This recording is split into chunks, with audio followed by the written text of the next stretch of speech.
Chapter 116. Rui and Great Elder Princess. Qin Wanru froze for a moment and stood up hurriedly. She wanted to salute Rui and Great Elder Princess, but Rui and Great Elder Princess signaled Nanny Gao to hold her. Rui and Great Elder Princess stood up and said to Qin Wanru with a smile, "Your foot is injured, so you don't have to be so polite. When I see you, I inexplicably like you. It is fate that we meet today.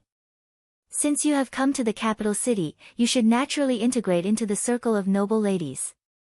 When the invitation card from my mansion comes, come to my mansion with your mother." "Thank you, Great Elder Princess." Qin Wanru looked up excitedly and forced Yujie to bow to her. Seeing that Qin Wanru was so polite at such a young age, Rui and Great Elder Princess liked her more and more. This time, she didn't avoid her salute. After accepting her salute, she reached out to take off a bracelet from her hand, took Qin Wanru's hand, and put the bracelet on her hand. "All right, I'll take my leave first. I'll send you the invitation card when I'm done with the matters in my mansion," Great Elder Princess said with a smile. She seemed to be in a good mood. "Thank you, Great Elder Princess." Qin Wanru bowed deeply again.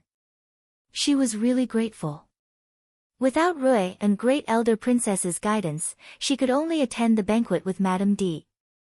Not to mention whether Madame D would play tricks behind the scenes, the fact that they followed Madame D to attend the banquet under the name of Duke Yong's mansion meant that they were inferior to Madame D. In the future, when they met with Madame D and Duke Yong's mansion, the Qin's mansion could only give way again and even be threatened by Duke Yong's mansion. In the last life, Shui Rulan gave birth prematurely because of Madame D's secret plan. In the end, she died with her baby. Although this matter had been investigated clearly in the end, because of the pressure of Duke Yong's mansion and Duke Xing's mansion, this matter was finally left unsettled. Shui Rulan died in vain. The reason was that Qin's mansion felt that it could not lose the support of Duke Yong's mansion. This time, she would definitely protect Shui Rulan and let her give birth to the baby safely. She would never let Madame D kill them again. In this case, after entering the capital city, she would immediately establish a relationship with Duke Yong's mansion. She would no longer appear in the circle of aristocratic families as a dependent of Duke Yong's mansion. Rui and Great Elder Princess showed Qin Wanru a shortcut to the circle of aristocratic ladies. How could she not be grateful? Even in her previous life, she still owed Rui and First Princess a thank you. When Shui Rulan came up panting, Qin Wanru had rested for a long time. She moved her foot and let Yujie pinch it a few times through the shoe. She felt that it was not so painful. It should be just a slight sprain. It was not a big problem. After a while, she pinched it with the medicinal wine, and it was basically fine. "Wanru, how can you climb so fast?" Shui Rulan sat on the stone bench to rest, wiping her sweat with a handkerchief while saying. Yujie had already come over and poured a cup of tea for her. The tea on the table was warm, but it was just the right time to drink it. Shui Rulan drank more than half a cup of water in one breath before she recovered. Looking back at the distant mountain road, she also felt shocked. It was so high and so far, but she climbed up just now. Therefore, she admired Qin Wanru even more. She thought it was good enough that Qin Wanru could climb up. Unexpectedly, she not only climbed up, but also climbed faster than her. She did not rest as much as her on the way. "Mother, it may be that I usually play too hard," Qin Wanru said with a smile. The two of them rested for a while and then went into the temple. They did not stay on the mountain for too long. After visiting a few Buddhist halls, they hurried back. When they returned to Qin's mansion, it was lunchtime, so it was still early. Qin Wanru and Shui Rulan went back to their yards respectively. They climbed the mountain and sweated, so they had little strength now. After returning to the yard, they washed up first and ate a bowl of porridge hastily. After that, they had no strength to do anything else. She went to bed and took a nap for a while. When she woke up, although she was sore all over, she looked very refreshed. Yujie had rubbed the wound on her foot with medicinal wine. She only felt a little pain when she exerted force. Except for the red and swollen mark on it, she really did not feel anything. As soon as she sat down under the window, she saw Naniyu rushing in. "Miss, a big fish tank was sent here. It was said that Miss had ordered it before and asked where you should put it." "Fish tank?" Qin Wanru was stunned. "It is very similar to the fish tank that Miss used to plant water lilies in the yard, but it is bigger, so there should be more fish," Naniyu said with a smile. Although she also felt that the fish tank was strange, because they just arrived in the capital yesterday, why was there a fish tank sent here today? But thinking that her miss used to have a fish tank in the yard and was going to plant water lilies, she thought that it might be Qin Wanru who saw it outside when she went out. "Just put it under the big tree in the east of the yard." At this time, Qin Wanru also realized it and couldn't help smiling. This prince really remembered this. Since it was sent here, she just put it here. She really wanted to raise a tank of water lilies, which was simple and beautiful. She could enjoy the lotus flowers without going out. It was also an elegant thing. Hearing the order, Naniyu nodded and then left. But after a while, she came back with an embarrassed look. "Miss, the servant who sent the fish tank said that he wanted to see you and wanted you to sign a receipt." "Receipt?" Qin Wanru raised her eyebrows slightly. "Yes, he said that it is a very important receipt and must be signed by you," Naniyu said helplessly. The two servants didn't listen to her no matter what she said. They said that they must see Miss in person before taking it out. Otherwise, their boss would not let them go if they made a mistake. "Qinyu, go and have a look," Qin Wanru said casually. Qinyu turned and followed Naniyu. After a while, she brought in a person with a strange look and said, "Miss." Qin Wanru raised her head and shifted her gaze from Qinyu to the manservant she brought. Immediately, her expression became weird. The man in the manservant's clothes who raised his head was obviously Chu Luchen. Qin Wanru couldn't help pressing her forehead with her hand. What was he trying to do? She waved her hand and signaled Qinyu and Yujie to leave. Both of them had seen Chu Luchen before and knew that he was a distinguished person, so they had to leave helplessly. "Child, what are you doing here today?" Qin Wanru stood up helplessly. She had just gotten up and didn't plan to go out. Her long hair was casually draped over her shoulders, making her look more petite. "Are you really 11 years old?" Chu Luchen looked at Qin Wanru with disgust. He walked over and sat on the chair opposite Qin Wanru, squinting at her. "Child, I'm really 11 years old," Qin Wanru repeated helplessly. "The 11-year-old girls in the capital city at least look taller and older than you. Some of them are almost as old as your sister." Chu Luchen looked at Qin Wanru, whose face was as delicate as a porcelain doll, and felt more and more disgusted. "Then how old do you think I should be, child?" Qin Wanru bit her lip and asked. 9 to 10 years old. Chu Luchen used his eyes to measure her height and size and gave a very definite answer. Qin Wanru reached out to pour a cup of tea for him on the table and sent it to him. "Child, why are you here today? Have you recovered from your illness?"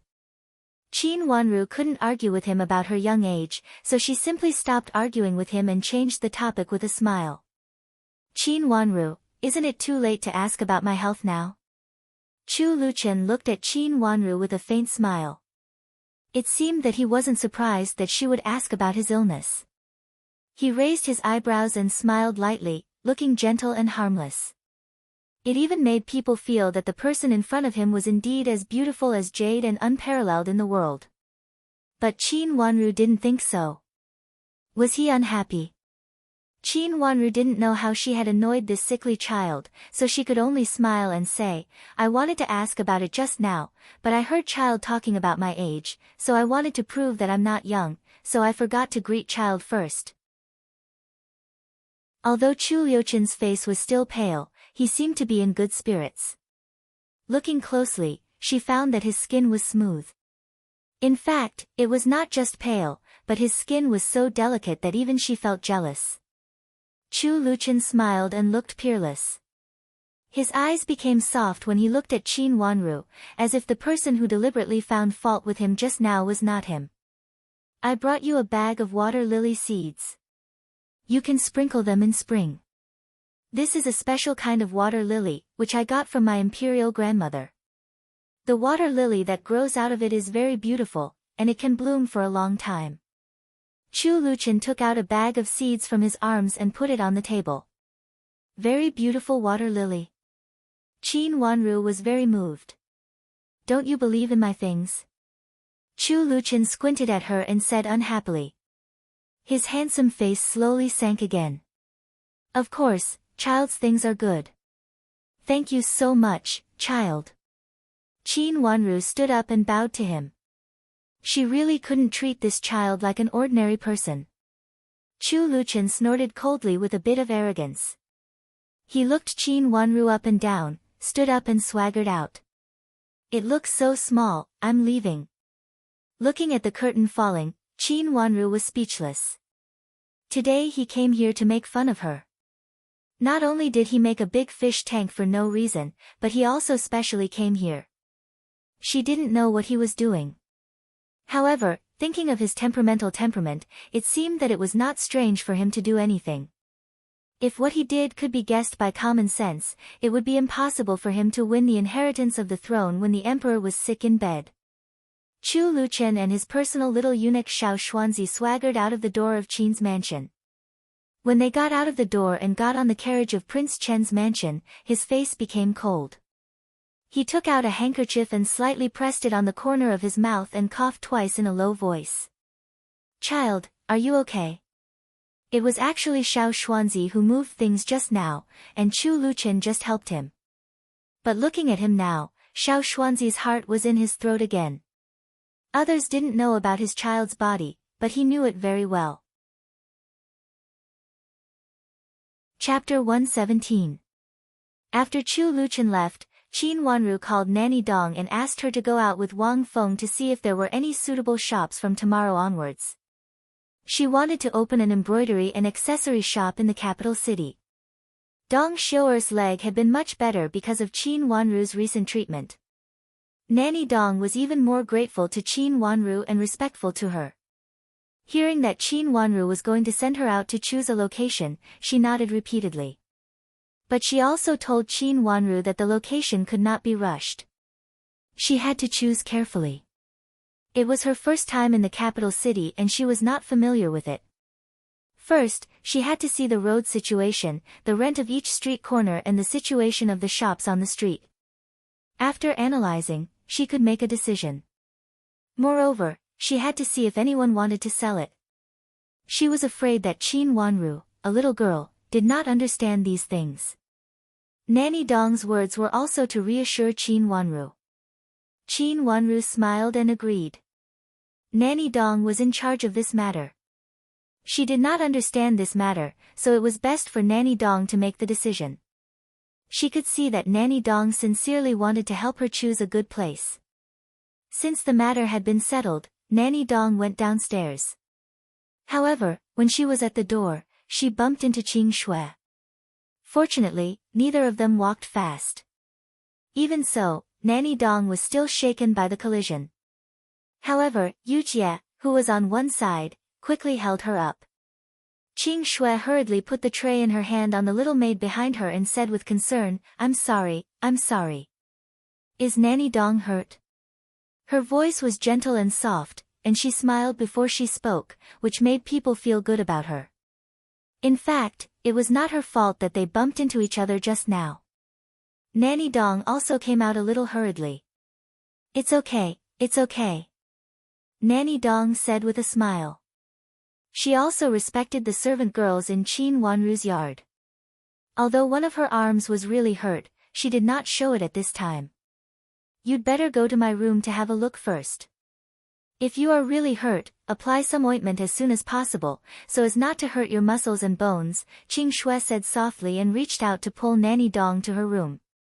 Then I'll have to trouble you, Miss Qing Shui. Madame Dong said helplessly. Seeing the two of them leaving, Yu Jie went back into the room and said, Miss, Qing Shui bumped into Nanny Dong and took her to her room. She said that she was going to see if Nanny Dong was hurt. Did Nanny Dong go there? Qin Wanru raised her eyes and thought for a moment before asking. Originally, Nanny Dong didn't go, but later Qing Shui said that if she was hurt, she should apply some ointment early to avoid hurting her muscles and bones. Yu Jie heard and saw clearly just now. She could tell that Madame Dong didn't want to go before. It was only after hearing Qing Shui's words that she went there. She really knows how to capture people's hearts. Qin Wanru smiled slightly. Dong Xiu'er missed the opportunity at that time, which made her injury more serious. Qing Shui took advantage of this and made Nanny Dong follow her willingly. Did you arrange for her to stay with Chu Lu? Miss, you mean to put them together? Yu Jie nodded. Then let Chu Lu continue to keep an eye on her. She has just come to the capital city, and she has already started to make trouble. Qin Wanru snorted coldly. When they were in Jiangzhou, Qing Shui almost didn't do anything. When they just arrived in the capital city, she had already done something. It seemed that someone couldn't hold back. But it was good that they couldn't hold back. She wanted to find out about the seal. She had looked at the small seal countless times, but she still couldn't understand the connection between it and herself. In the last life, Qin Yuru won the favor of old Madame of Duke Xing's mansion with this seal.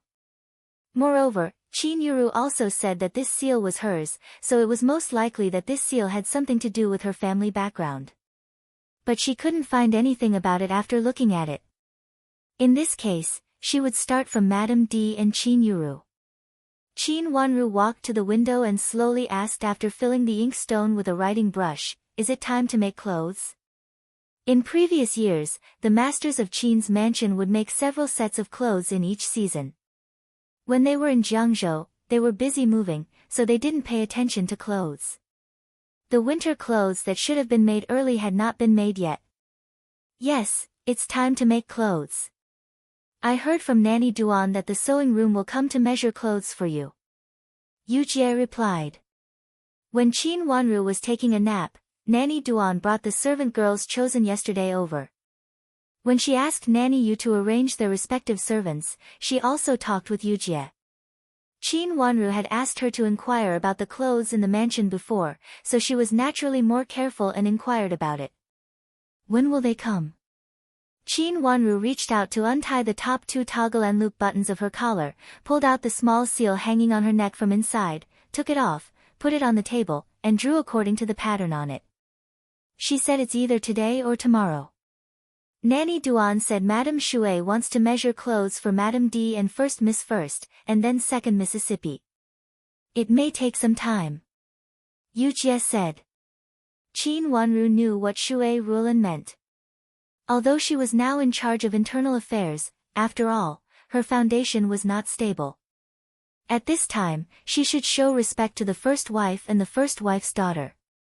Well, if the sewing room comes, you give this pattern to them and ask them to embroider the pattern on the corner of a new dress for me. Qin Wanru put down the writing brush, looked at the bluegrass pattern on the paper, and then looked at the pattern on the seal, and then put away the seal with satisfaction. If she remembered correctly, Qin Yuru had a few dresses with similar patterns at that time, and she liked to wear them every time she went to Duke Xing's mansion. Miss Yu Jie stood beside her just now and saw clearly that the bluegrass pattern was drawn by her miss according to the small seal, but the drawing was not exactly the same, and even in some aspects, there were great differences. Yu Jie hesitated for a moment and said, "Miss, these two patterns are different. I want it to be different." Qin Wanru smiled slightly, picked up the paper, and walked to the window to have a look. It was different indeed. Several leaves were drawn in different directions, but the shape of the bluegrass was still very similar, especially the leaf that was exposed on the leaf, which was exactly the same as the one on the seal. Before knowing the truth, she did not want to expose herself. There seemed to be a different secret in her life, and some things had to be revealed slowly. She wanted to mix it up slowly. A pool of water. She did not know about old Madame of Duke Xing's mansion, and she had not even seen this old madam in her last life. She only knew that this old madam of Duke Xing inexplicably liked Qin Yuru very much, and brought Qin Yuru to Duke Xing's mansion to raise her as the miss of the lineal descent for a period of time. Even when Qin Yuru got married, this old madam even gave Qin Yuru a dowry. Because of this, Qin Yuru not only had the reputation of a talented woman, but also had a dowry of 10 miles to marry into Duke Yong's mansion, which made her glorious for a time. However, because this old madam loved Qin Yuru too much, she did not get married early, and did not get married until she was 18 years old. It could be said that she loved Qin Yuru very much, even more than her granddaughters in the mansion.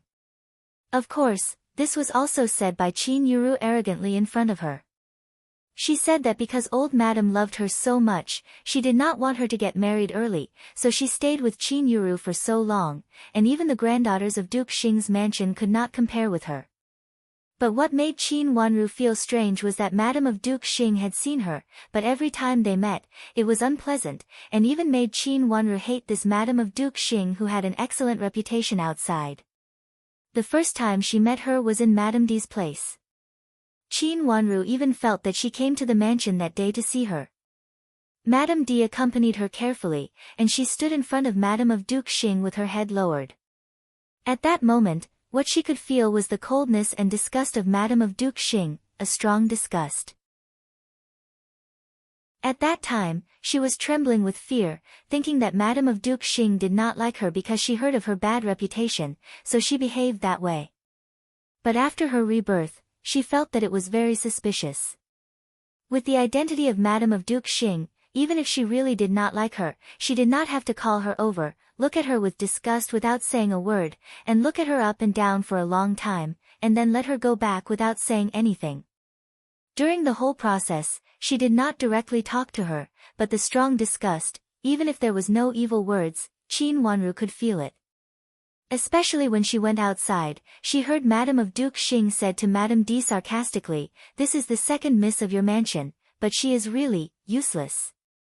After that, she did not hear clearly, but only sensed that it was Madame D's flattering voice, and then her marriage, which was broken off again and again, was related to Duke Xing's mansion and Madame of Duke Xing. After thinking about it carefully, there must be an inevitable connection, related to her family background, and even related to Duke Xing's mansion. In this life, Madame D had not yet connected with Duke Xing's mansion, and had not colluded with Madame of Duke Xing to control her marriage. What she needed to do was to find that connection first. The seal was the key. "Yes, miss, I got it." Yu Jie took the half-dry drawing paper, carefully placed it on the side of the table, and pressed it with the paper. "How many such patterns do you want to embroider, miss?" "One, only on one dress, on the corner of the dress, embroider one." Qin Wanru thought for a while and said. Before knowing clearly who was the enemy and who was the friend, she would not reveal all her details. It was just a similar pattern, and she wanted to see if there was also a connection between them. Throwing a brick to attract jade, she would gradually figure out the things that she did not understand until she died in the last life, and would not repeat the mistakes of the last life. The staff of the sewing room had been prepared when the supervisor entered the mansion, because he knew that the masters would definitely make clothes of the season after they arrived in the capital city, and they could not still wear old clothes to attend the banquet in the capital city. It was the first time for them to shine in the circle of aristocratic families in the capital city, so they always hoped to be more outstanding, so that they could integrate into the circle faster. The staff of the sewing room worked very fast. In the evening, 5 old maids came over, not only with rulers, but also with a lot of embroidery satin. It was the first time for them to measure the master's clothes, so they were also very careful. Chapter 118. What's wrong? Qin Wanru's eyes fell on the brocade held by the 2 old maids behind her. The brocade, which should have been smooth, looked a little wrinkled. Although it was not very obvious, Qin Wanru still noticed it. Just now. First Miss accidentally knocked it off. The old maid in charge of the sewing room replied in a trembling voice. She had just met several masters of her own house and had been defeated by one of them.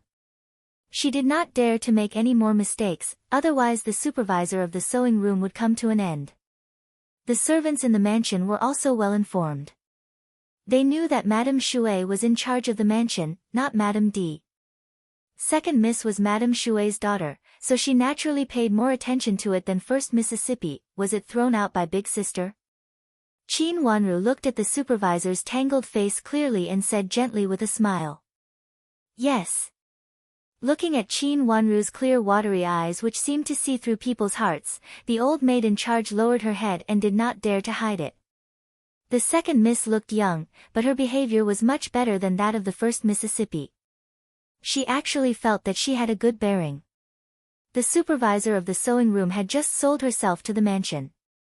She had worked in a large embroidery workshop before and had seen many misses from aristocratic families. However, she still felt that the young second miss in front of her had an extraordinary bearing, which was not inferior to those misses from aristocratic families with a century-old inheritance. She suddenly respected her more. Why did she throw it out? Qin Wanru fiddled with the teacup in front of her with her slender fingers and asked with interest. She said that these materials were not what she wanted, the supervisor murmured. Let me see. Qin Wanru said gently. Originally, they were supposed to choose the cloth. Hearing Qin Wanru's words, the old maid in charge immediately asked the two old maids following her to send the cloth brocade to the square table in the middle, spread it out, and let Qin Wanru choose carefully. Because it was winter, this season's materials were relatively thick, and the patterns on them were also very good.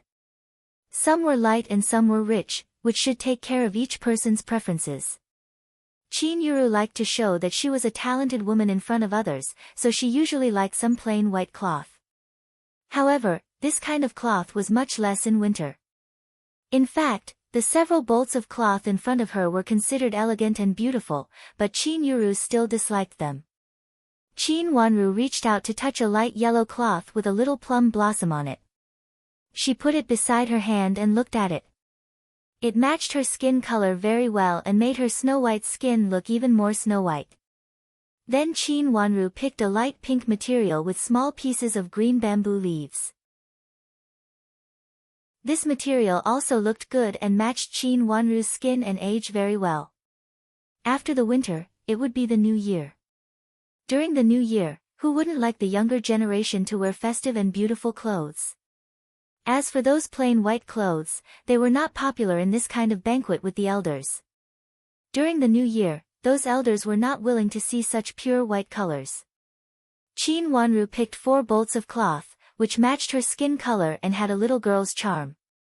Making 4 sets of clothes in one season was a rule that existed in Jiangzhou. Miss, Madame Shui said to make 2 more sets of clothes for each Mississippi. The supervisor old maid saw that Qin Wanru finished choosing and did not make any trouble, so she was relieved and said with a smile. Qin Wanru understood what Shui rule and meant after thinking for a while. She had just arrived in the capital city and might attend a lot of banquets, so she should make 2 more sets of clothes. So she picked 2 bolts of cloth. After the selection, it was time to measure Qin Wanru. Qin Yu helped the supervisor old maid to measure Qin Wanru. After measuring and looking at the numbers on it, Qin Yu looked at Qin Wanru and said, Miss, you still haven't grown taller. Qin Yu secretly thought that her miss couldn't grow taller. It was really worrying.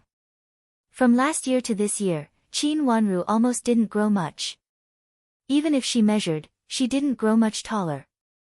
However, Qin Yu grew a lot taller than last year. Compared with Qin Wanru, she did grow a little slower. Qin Wanru smiled slightly. She was not worried about her height. She just didn't have a pencil now. When she had a pencil, she would grow quite fast. In her last life, although she was not particularly tall, she was not shorter than other misses. After measuring, Qin Wanru sat down and asked, Do you only have these bolts of cloth? The supervisor old maid hesitated and said, This is it for the time being. Does big sister like plain cloth and you don't have it? Qin Wanru smiled and asked again. Yes. First Miss said that our cloth is too flashy and gaudy, which is really not good. The supervisor old maid lowered her head and said Qin Yuru's original words. Did she choose? Qin Wanru reached out and knocked on the table. After thinking for a while, she asked slowly. First Miss chose 2 sets of cloth and didn't choose anything else. She asked us to bring more cloth for her to choose. The supervisor old maid's eyebrows twitched. She didn't know what to do now, so she could only go back to tell Madame Shui. She thought that Madame Shui asked her to do something for the first time, but she failed. How could she manage the sewing room in the future? Maybe she would even be removed from the position of supervisor. She felt bitter for a moment. It's the spring festival. Of course, we should choose some festive materials. Why do we need to choose other materials? Have you asked Madame D? Qin Wanru took it for granted and pursed her red lips. We went to Madame D first, and then to First Mississippi. The supervisor old maid told her the truth. Don't go to my mother first. Go to Madame D and talk about Big Sister. It's the spring festival, so we need to choose some festive materials. Tell her that these materials are chosen by my father. My father has seen them and likes them very much. Qin Wanru raised the corner of her mouth and said. Go to Madame D and talk about this? The supervisor old maid didn't respond for a while, but her eyes suddenly brightened. She nodded repeatedly and said, yes, yes, yes, I will go to Madame D later. Thank you, second miss. Madame D was also a madam, but she had no right to manage the house. At first glance, she knew that she had lost favor with the general. She knew that the satin was chosen by the general, so she would not oppose the general. She would definitely let First Miss choose the cloth obediently. If she did this well, she would definitely be appreciated by Madame Shui. She couldn't mess up Madame Shui's first task. Don't thank me. I just remembered that these materials should be chosen by the supervisor sent by my father early. Qin Wanru smiled slightly and said. They arrived in the capital yesterday, so the materials were brought here today. Shui Rulan didn't have time, so the supervisor who arrived in the capital in advance prepared them. Thank you, second miss. Even though she knew that Qin Wanru was telling the truth, the supervisor of the sewing room still kept thanking her and had a very good impression of this second Mississippi.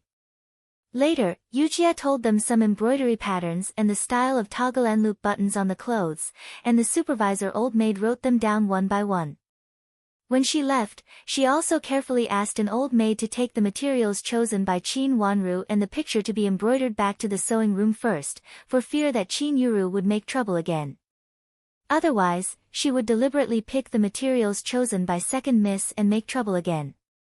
The old maid in the sewing room even felt that this first miss, who looked noble and virtuous, was really fake when she put on a dignified face.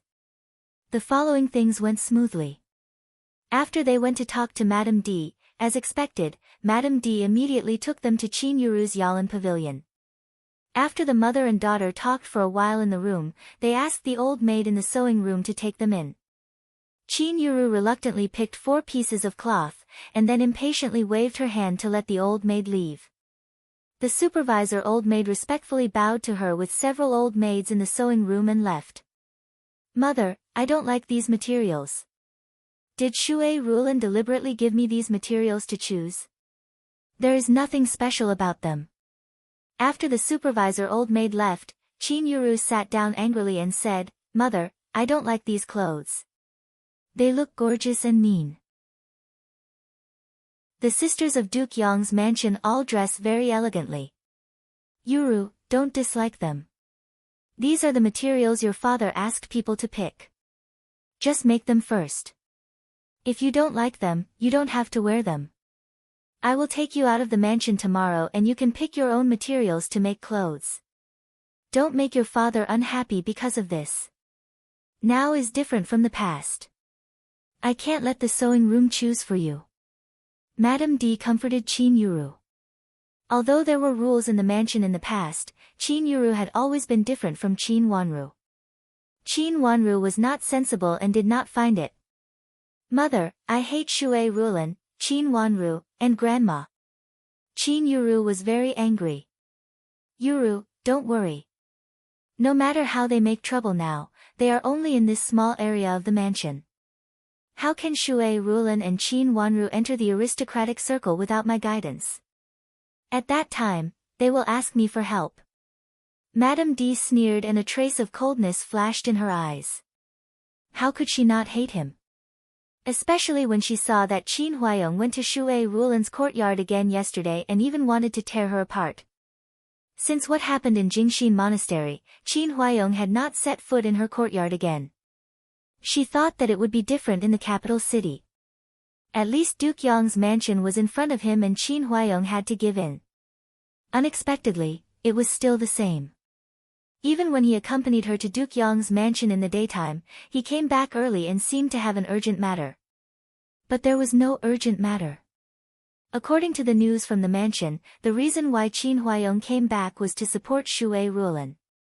When Shui Rulan met the steward for the first time, he sat on the side to control the situation. The servants in the mansion were all respectful to Shui Rulan and did not dare to disobey her on the surface. In the past, when in Jiangzhou, Madame D had operated for a long time and had many trusted subordinates. But this time when she came to the capital city, most of her trusted subordinates were left in Jiangzhou and many of them were fired. Without so many trusted subordinates, Madame D immediately felt that she did not have enough people on hand. Fortunately, she had talked to her sister-in-law today and asked her to send a few people to the mansion to help her deal with the affairs. As for Shui Rulan and Qin Wanru, she would let them really know who was the master of the backyard of Qin's mansion. Mother, they are not willing to go with us to the banquet, right? You don't need to bring them. Qin Yuru curled her lips and sneered, they have not seen the world, how can they have the face to go out? No, I want to bring them, and I want them to beg me. Madame D said gloomily, as if there were ice chips between her eyebrows. Coincidentally, there was a message from sister-in-law just now. Chapter 119. The next morning, after consulting with old grandma, Madame D took Qin Yuru to buy a lot of materials and even finished clothes, which were the most popular styles. After Qin Yuru came back, she was so happy that she kept smiling. Wearing a new set of clothes, she came to Qin Wanru's yard with Mei Shui and Mei Yan, who were holding some fresh clothes. As soon as he entered the door, he greeted Qin Wanru with a smile. Second sister, come and have a look. I brought you a stack of the most popular handkerchiefs in the capital city. The material is really good. It is much better than the ones we used to use in Jiangzhou. I saw several cousins in my uncle's family use this kind of handkerchief. While talking, Qin Yuru asked Mei Shui to put the stack of handkerchiefs in her hands in front of Qin Wanru. Then she reached out and unfolded the handkerchiefs one by one. Second sister, look at the pattern of this handkerchief, isn't it beautiful? I specially picked some for you and kept some for myself, so you can wear them at the banquet. And this dress, mother said it must be suitable for you, so she specially sold it for you. Qin Yuru said and pointed to a set of clothes in Mei Yan's hands. The clothes looked very gorgeous, with a sense of nobility. The complicated pattern on it showed that the price of this set of clothes was really high. Madame D was really generous this time. Second sister, look, next time you wear this set of clothes to the banquet, you will definitely amaze the young madams in the capital city. Qin Yuru carefully hid the jealousy in her eyes, and kept praising Qin Wanru, saying that there was no such thing in the world, only one in the world, unique. If Qin Wanru was really just a child, she would probably be flattered. This was the trick that Qin Yuru and Madame D often used. Qin Wanru's watery eyes fell on the set of clothes, and her eyes flickered with starlight. She shook her head and pushed the clothes in her hands. Thank you for your kindness, madam and big sister. You don't like it? Qin Yuru suppressed the impatience in her heart and continued to say with a flattering smile. Her mother repeatedly asked her to show a better appearance to Qin Wanru. I really don't like it. Qin Wanru blinked her watery eyes and shook her head without hesitation. You. Qin Yuru could not help but want to press the clothes on Qin Wanru's face. How dare this bitch go against her mother's kindness? Next time, I'll take you to pick out some clothes you like. I'll leave this set of clothes for you. There isn't a girl as short as you in this manner. Chin Yuru gritted her teeth and swallowed her anger. She forced a fake smile, threw the clothes on the ground, and turned to leave with the two maids. As for the handkerchief, of course, he did not take it with him. Big sister, are you going to the banquet? Is it the banquet at the marquee mansion of Fengyang? Qin Wanru smiled slightly and reached out to support her chin. She asked in an innocent and charming manner. She did not get angry because of what Qin Yuru had said before. She looked just like her before she was reborn. Yes, mother wants to take us with her. Hearing Qin Wanru's words, Qin Yuru softened and became the same as before. Thinking that she was easy to fool again, Qin Yuru immediately turned around and said with a smile. Take me with you. Qin Wanru raised her beautiful eyebrows and said. Of course we'll take you there. If it weren't for us, my mother wouldn't have come here. You know it's not easy to get the invitation card from Marquis's mansion of Fengyang. If it weren't for Duke Yang's mansion, our mansion wouldn't have sent the invitation card. Qin Yuru said proudly. She glanced at Qin Wanru out of the corner of her eyes and could not hide her complacency and contempt. Qin Wanru was just a wild child who came from nowhere. How could she compare with her? If it weren't for Shui Rulan, Qin Yuru felt that it would be a piece of cake for her to deal with Qin Wanru.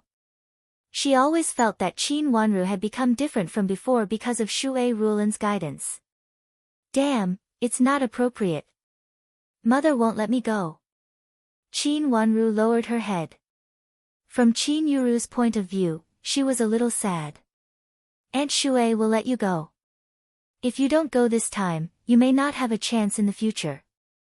We just came to the capital. If we can't attend a noble aristocratic family circle, we can only be reduced to associate with other inferior families. This is not a good thing for us. Qin Yuru sat down again and said confidently. It seemed that she was thinking for Qin Wanru sincerely. Qin Wanru continued to lower her head and did not speak.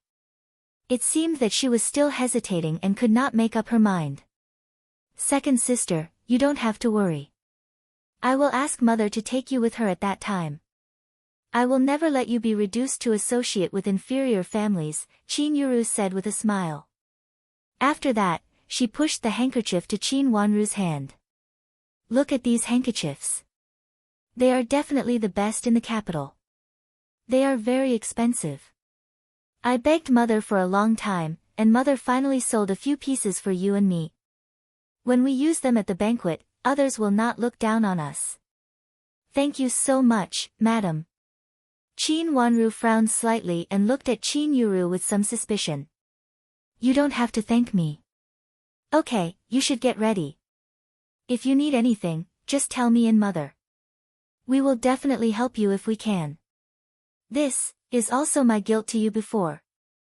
After all, the thing between me and my cousin is also because of your help. Qin Yuru said and blushed. She stood up, feeling a little shy. Second sister, I'll go back first. After that, she turned around and left with her servant girl with a red face. Looking at her figure, Yujia blinked. She followed Wanru later. Although she also knew some of the things that happened before, she did not know the details. So she was really puzzled by Qin Yuru's words.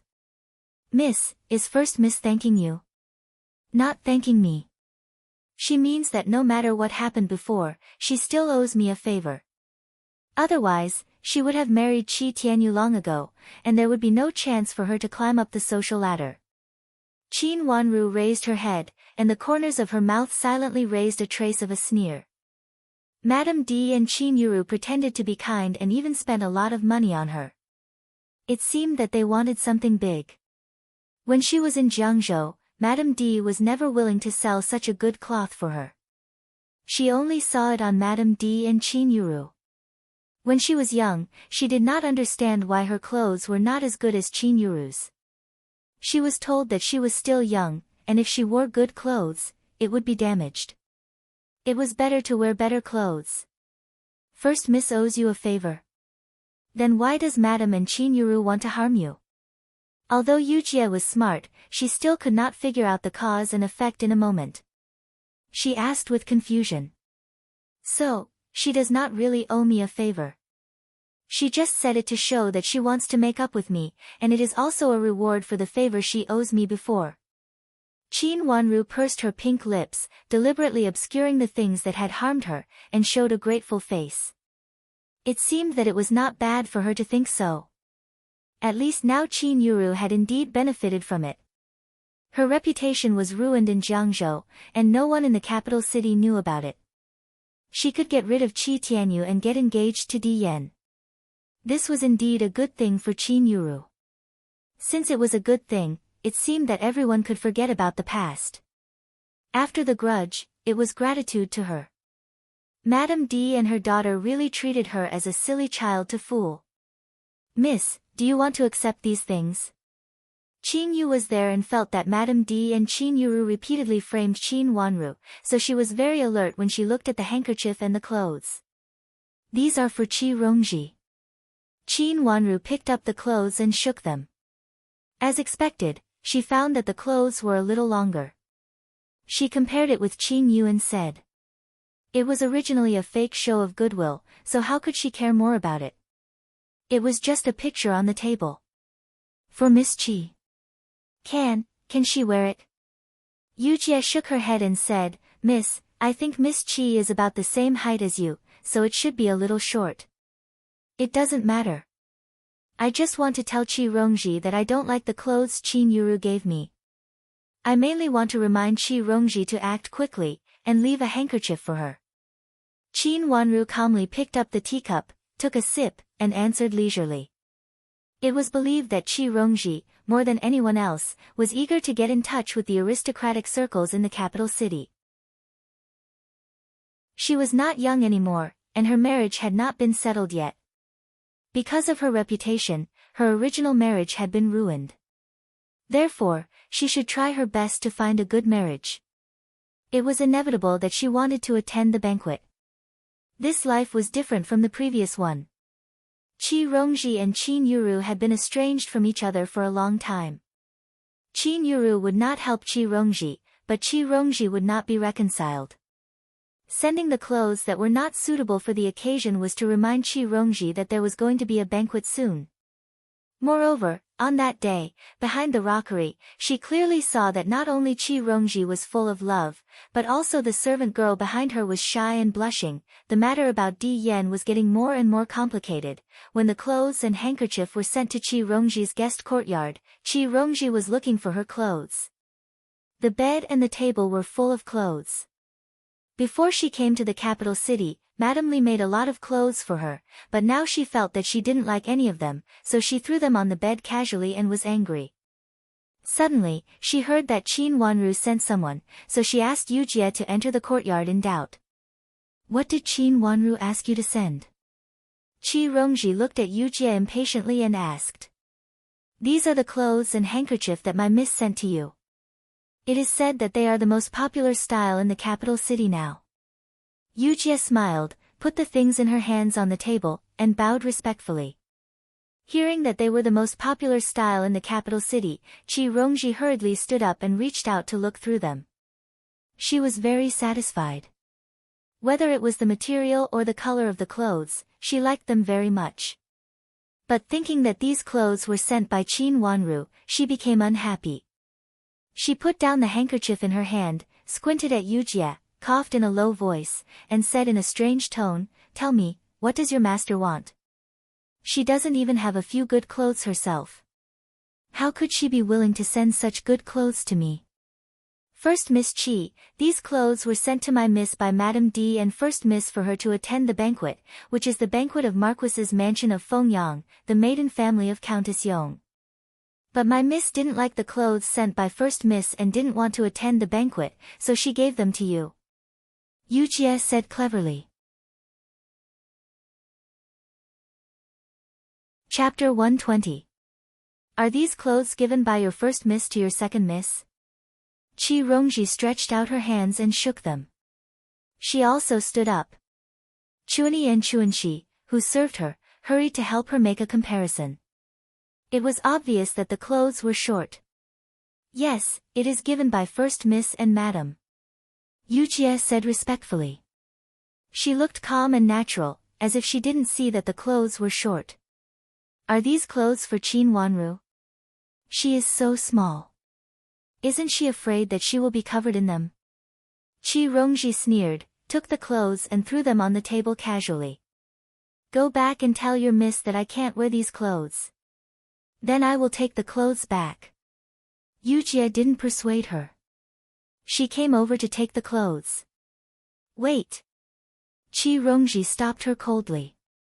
Since your miss doesn't like these clothes, leave them here and let me study them carefully.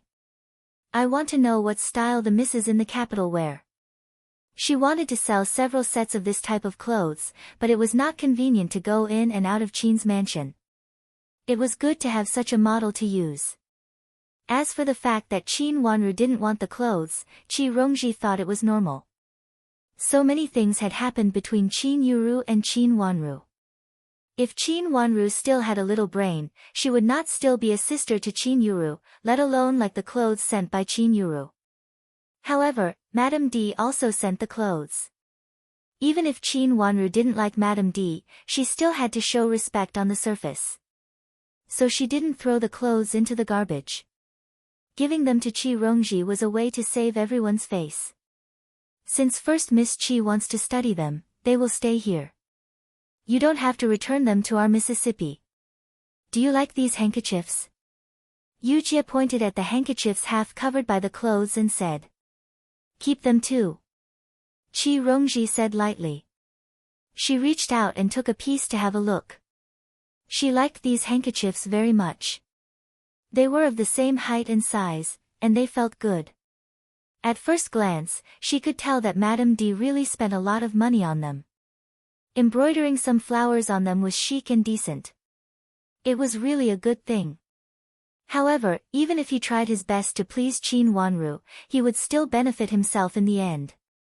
She sneered sarcastically and told Chuni, send the clothes to my eldest brother later and ask him to find some similar clothes according to my height. Tell him that the clothes I made in Jiangzhou can't be worn in the capital city. It wasn't convenient for her to go out, but the maids didn't stop her. Yes, this servant knows. But what if eldest young master asks about eldest Miss Qin? Chun-Yi asked cautiously. In the past, whenever Qi Rongji came to the Qin's mansion, Qi Tianyu would always ask his servant girl to come over and ask about the Qin sisters in private. Sometimes, Qi Rongji even felt that Qi Tianyu treated her better than the Qin sisters. Let him ask.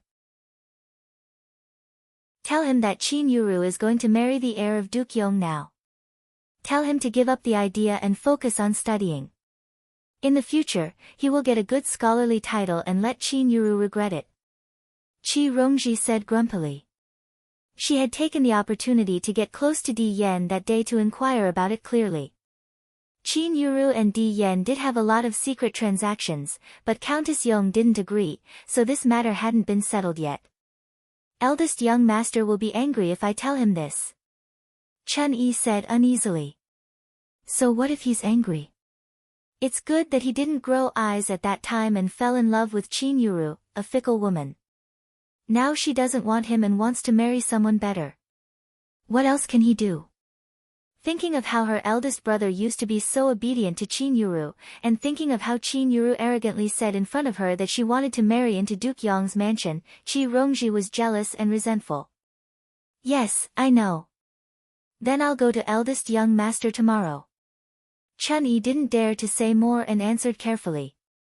She turned around and walked out with the clothes in her hands. Wait a minute. Ask my eldest brother to help me think of a way to get the invitation from Marquis's mansion of Fengyang. Thinking of that banquet, Qi Rongji felt reluctant again. She also came to the capital for the first time. If she had a chance to attend that banquet, she would definitely amaze others. Maybe she could find a better marriage than Qin Yuru. Thinking of Di Yan's family background, she was jealous. If she was also Child Di's cousin, she would definitely make Child Di like her more. What about Qin Yuru, a fickle woman? Yes, I know. Chun-Yi nodded repeatedly. Qi Rongji waved her hand and motioned Chun-Yi to leave. Chun-Shi picked up the clothes scattered everywhere for her. There was no one else in the room and it was very quiet. Only the sound of Chun-Shi picking up the clothes and walking could be heard. Chun-Shi, what do you think of Child D? Qi Rongji didn't go to sleep immediately. The more she thought about it, the more reluctant she was. Suddenly, an idea came to her mind and she asked. Chun-Shi hesitated for a moment. Looking at Qi Rongji's face, she said cautiously, I think Child D is very good. He has a good family background and is gentle. Her words made Qi Rongji silent for a while. She couldn't help saying indignantly, why is Qin Yuru so lucky? In the past, my eldest brother treated her wholeheartedly. Now, there is Child D. Even such a woman has been married. I lost my marriage because of her. Why? This was not a question, so Chun-Shi didn't dare to answer. Holding the clothes in her hand, she looked at Qi Rongji cautiously. Her heart was beating wildly. She was stiff and didn't dare to move, for fear that Qi Rongji would find something. Chun-Shi, do you think my eldest brother will help me get the invitation? Qi Rongji said to herself and asked again. I don't know. Chun-Shi lowered her head to hide the panic in her eyes. She knew that Qi Rongji didn't want an answer from her. No, it's only a few days. I can't let go of this opportunity. Qi Rongji frowned. She couldn't go, but Qin Yuru and Qin Wanru had the opportunity to attend the banquet. What would others think of her? Even if she had the opportunity to attend the banquet in the future, others would think that she was inferior to the Qin sisters. Qi Rongji had never been so aggrieved when she was in Jiangzhou Prefecture. Did Child D come here after he went back that day? I don't know. Chun-Shi answered. You won't go there. Tomorrow, go and ask when Child D will come to the mansion. Qi Rongji said sternly. Yes, I know. The next day, Qin Yu saw Chun-Shi hiding at the Chuehua gate. She was talking with the old maid of the Chuehua gate. Seeing Qin Yu coming, she hurriedly went out. What did the servant girl ask?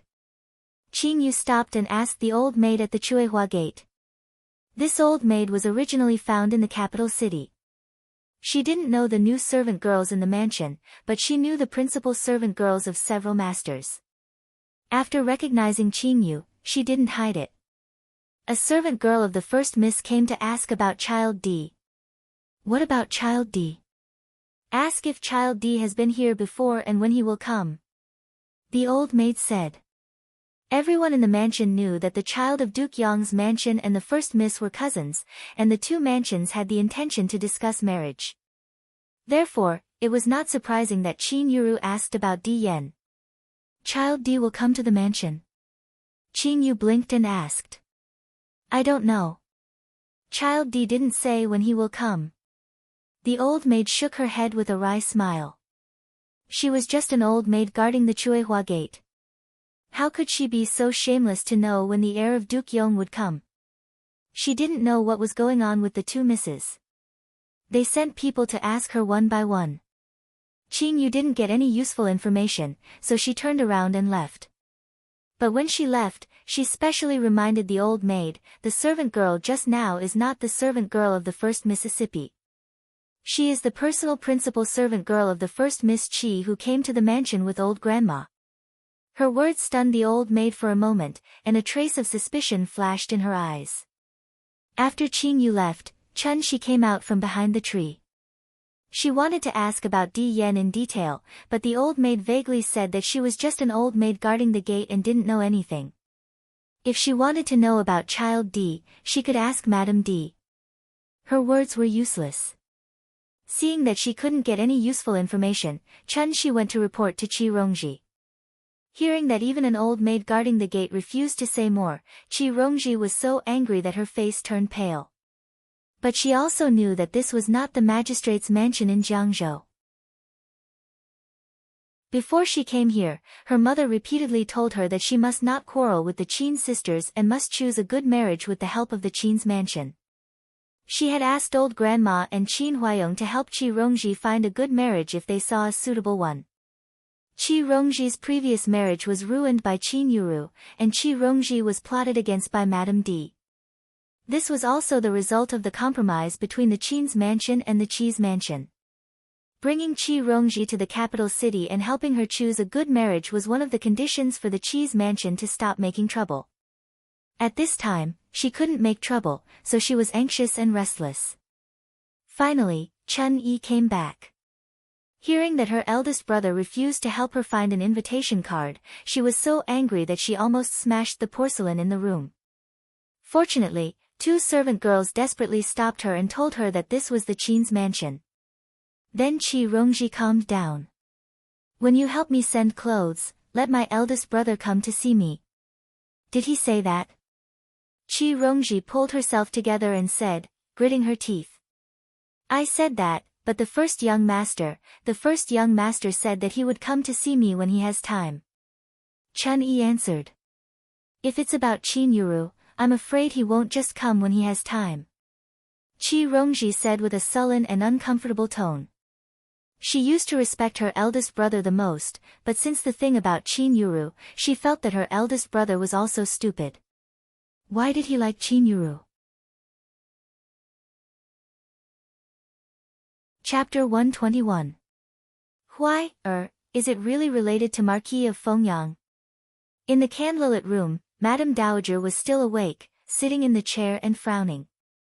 "Yes, it's in the hands of Marquis of Fengyang, and the Ministry of Personnel can't send anyone for a while." Qin Huayong was silent for a while and looked very tired. He had just arrived in the capital and hadn't gotten used to everything. What made him most upset was that although he had been transferred to the capital, the specific affairs had not been settled. It was said that they were being reviewed by Marquis of Fengyang, but it was hard to say how long the review would take. "So we have to let Madame D take us to attend the banquet of Marquis's mansion of Fengyang?" Madame Dowager was a sensible person, and she already knew what Qin Huayong meant. "Mother, we can only do this now," Qin Huayong said guiltily. "Rulan, will you go?" Madame Dowager thought for a while and asked, with a trace of coldness flashing in her eyes under the lamp. "Rulan, you'd better go. Otherwise, Madame D will make trouble again, and it will always be related to Marquis's mansion of Fengyang. It's better for me to go there directly." Qin Huayong became more and more guilty. He had now seen through Madame D's character, but he also knew that there were things that he could do in Jiangzhou that he couldn't do in the capital. Even though he sent all the evidence of Madame D's crime and some witnesses to Duke Yong's mansion, they refused to admit it and believed that it was someone else who wanted to frame Madame D with ulterior motives. They insisted that Madame D was too kind to do such a thing, and those witnesses and testimonies must have been sold. Qin Huayong was so angry about the shameless behavior of Duke Yong's mansion that he almost vomited blood. In anger, he wanted to make these witnesses and testimonies public and make the matter bigger. But Duke Yong's mansion pretended to say that although Madame D was wronged, they were reasonable, and they also recognized Shui Rulan's identity. They hoped that the two madams could live in harmony in the future. They would not interfere in the affairs of Qin's mansion, and they would let Qin Huayong decide everything himself. Of course, they repeatedly reminded Qin Huayong not to forget that Madame D was his first wife, and she had just given birth to a daughter for him. They also expressed their intention to marry into Qin's mansion. However, if something really happened to Madame D, they would be bitterly disappointed. Naturally, there would be no marriage. Of course, Qin Huayong understood the meaning of these words. He was angry and annoyed, but there was nothing he could do. He had no foundation in the capital city now, and Madame D did evil things in Jiangzhou. At this time, it was very likely that Duke Yong's mansion would bite back at him. Therefore, he had to release Madame D. On the other hand, it was also because of Qin Yuru. No matter what, Qin Yuru was his only daughter, and this was for her future. If Rulan goes, will Madame D let go of such a chance to humiliate her? The old mistress asked coldly as she looked at Qin Huayong unhappily. She was very disappointed. But if I don't go, I don't know when will the next time I get involved with the Marquis of Fengyang. Qin Huayong sighed, and his face was full of chagrin. If I had known this, I would not have brought Madame D to the capital city. I would have sent her to my hometown, so that there would not be so many accidents. So you mean that Rulin must go? The old mistress frowned more tightly, and her eyes fell on Qin Huayong as if they were real. If Madame D agrees, it doesn't matter. Qin Huayong himself felt ashamed of saying this. But what if Madame D insists on taking Rulin with her? A few days ago, she said that she must take Wanru with her. The old mistress snorted coldly and said discontentedly. This is always about the overall situation. When the matter is settled, there will be many opportunities to let Madame D stay in the backyard peacefully. Qin Huayong's face turned slightly red. Even if he hesitated, he had already heard the anger in the old mistress's words. Mother, don't worry. I will never treat Rulin badly. When the matter is settled, the backyard and the whole Qin's mansion will be under Rulin's control. Even if Madame D is not locked up, she has no right to make decisions. She is just a facade of the Qin's mansion. When Yuru gets married, I will find an excuse to send her to the small Buddha hall to calm her mind. There was a small Buddha hall in the backyard of the Qin's mansion. The old mistress liked it very much, and recently she had people cleaning it. Qin Huayong also knew this. The old mistress looked at Qin Huayong and sighed deeply. She waved her hand and said, "You can leave. I got it. If Madame D doesn't ask Rulin to go out, it will be fine, right?" "Yes." Qin Huayong lowered his head. "I'm tired. You can leave." The old mistress stood up with Nanny Duan's hand. It seemed that she was unwilling to talk anymore. Qin Huayong had no choice but to leave. She stood outside the room with her hands clasped behind her back and looked at the dark sky. After standing for a while, she went out of the yard and turned to go to Shui Rulin's yard. The next day, Qin Wanru went to pay her respects to the old mistress after breakfast. The old mistress didn't want her to come without breakfast, so she specially asked her to come after breakfast. When she entered the room, she found that the air in the room was a little dull. Shui Rulin, who was usually quiet but always smiling, did not smile at this time. When she saw Qin Wanru coming in, she slightly lowered her face and showed a smile. But under her slightly red eyes, the smile looked very forced. "Grandma, what's wrong?" Qin Wanru looked at a few pieces of messy cloth on the table and asked calmly. "Help your mother pick a few pieces of cloth to make clothes. Because of the lack of cloth before, your mother only made 2 sets of clothes." The old mistress sighed. Although she said that she was making clothes for Shui Rulin, there was no joy on her face. Shui Rulin tilted her head to one side, as if she didn't want Qin Wanru to see her face. Seeing the scene in front of her and thinking of the previous behavior of Madame D and Qin Yuru, Qin Wanru understood that they were determined to win and were very strong. A trace of coldness flashed in her watery eyes. She pursed her lips and said, "Mother is going to attend the banquet in the Marquis's mansion of Fengyang? After your father came to the capital city, he was suppressed by the Marquis of Fengyang. They want to make a relationship between your father and the Marquis of Fengyang through this banquet," the old mistress said, and it was obvious that she was not happy. "What does that have to do with mother? Is it enough for madam and father to go?" Qin Wanru raised her eyebrows and asked. "Madame D has told your father in private that she will take your mother there. In fact, it was not suitable to say this to her young granddaughter." But the old mistress was really aggrieved at this time. Moreover, she felt that her granddaughter was becoming more and more sensible. It seemed that after the marriage between Qin Yuru and Qi Tianyu, she became more and more like a little adult. "Grandma, you can't do that. Madam will humiliate mother." Qin Wanru shook her hand with a serious face. Madame D would not only humiliate, but but also humiliate Shui Rulan so that she would not even have the courage to live. Based on Madame D's vicious character, she would definitely do such a thing. Your father has agreed, the old mistress said helplessly. Qin Wanru frowned slightly. After thinking for a while, she smiled and said, Grandma, Mother, don't worry. I will go to Madame's place to have a look and inquire about the news. Maybe Madame doesn't insist Mother to go there. This is not possible, the old mistress shook her head. Grandma, how do you know if you don't try?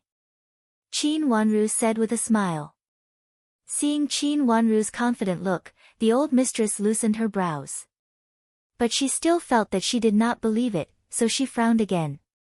Wanru, don't go. I will be fine. Shui Rulan stopped Qin Wanru with a forced smile. Qin Wanru stood up and said, Grandma, Mother, I will be back soon.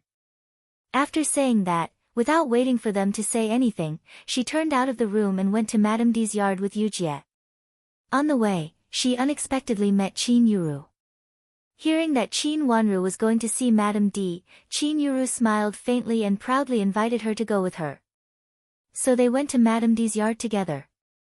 Seeing them coming together, someone had already reported to Madame D. Hearing that Qin Wanru came, Madame D invited them in with a gentle smile on her face. As soon as they came in, she immediately asked the servant girl to serve tea. After the servant girl served tea, she affectionately said to Qin Wanru. What brings Wanru here today? When Madame goes to attend the banquet of Marquis of Fengyang, will she take Mother and me with her? Qin Wanru raised her head and asked. About this, in fact, I also have to think about it. Your father suggested so, but the Marquis's mansion of Fengyang is not a place that anyone can enter. I can't make the decision here, so I have to ask others. Madame D began to put on airs and said slowly. Mother, can I not go? I don't really want to go.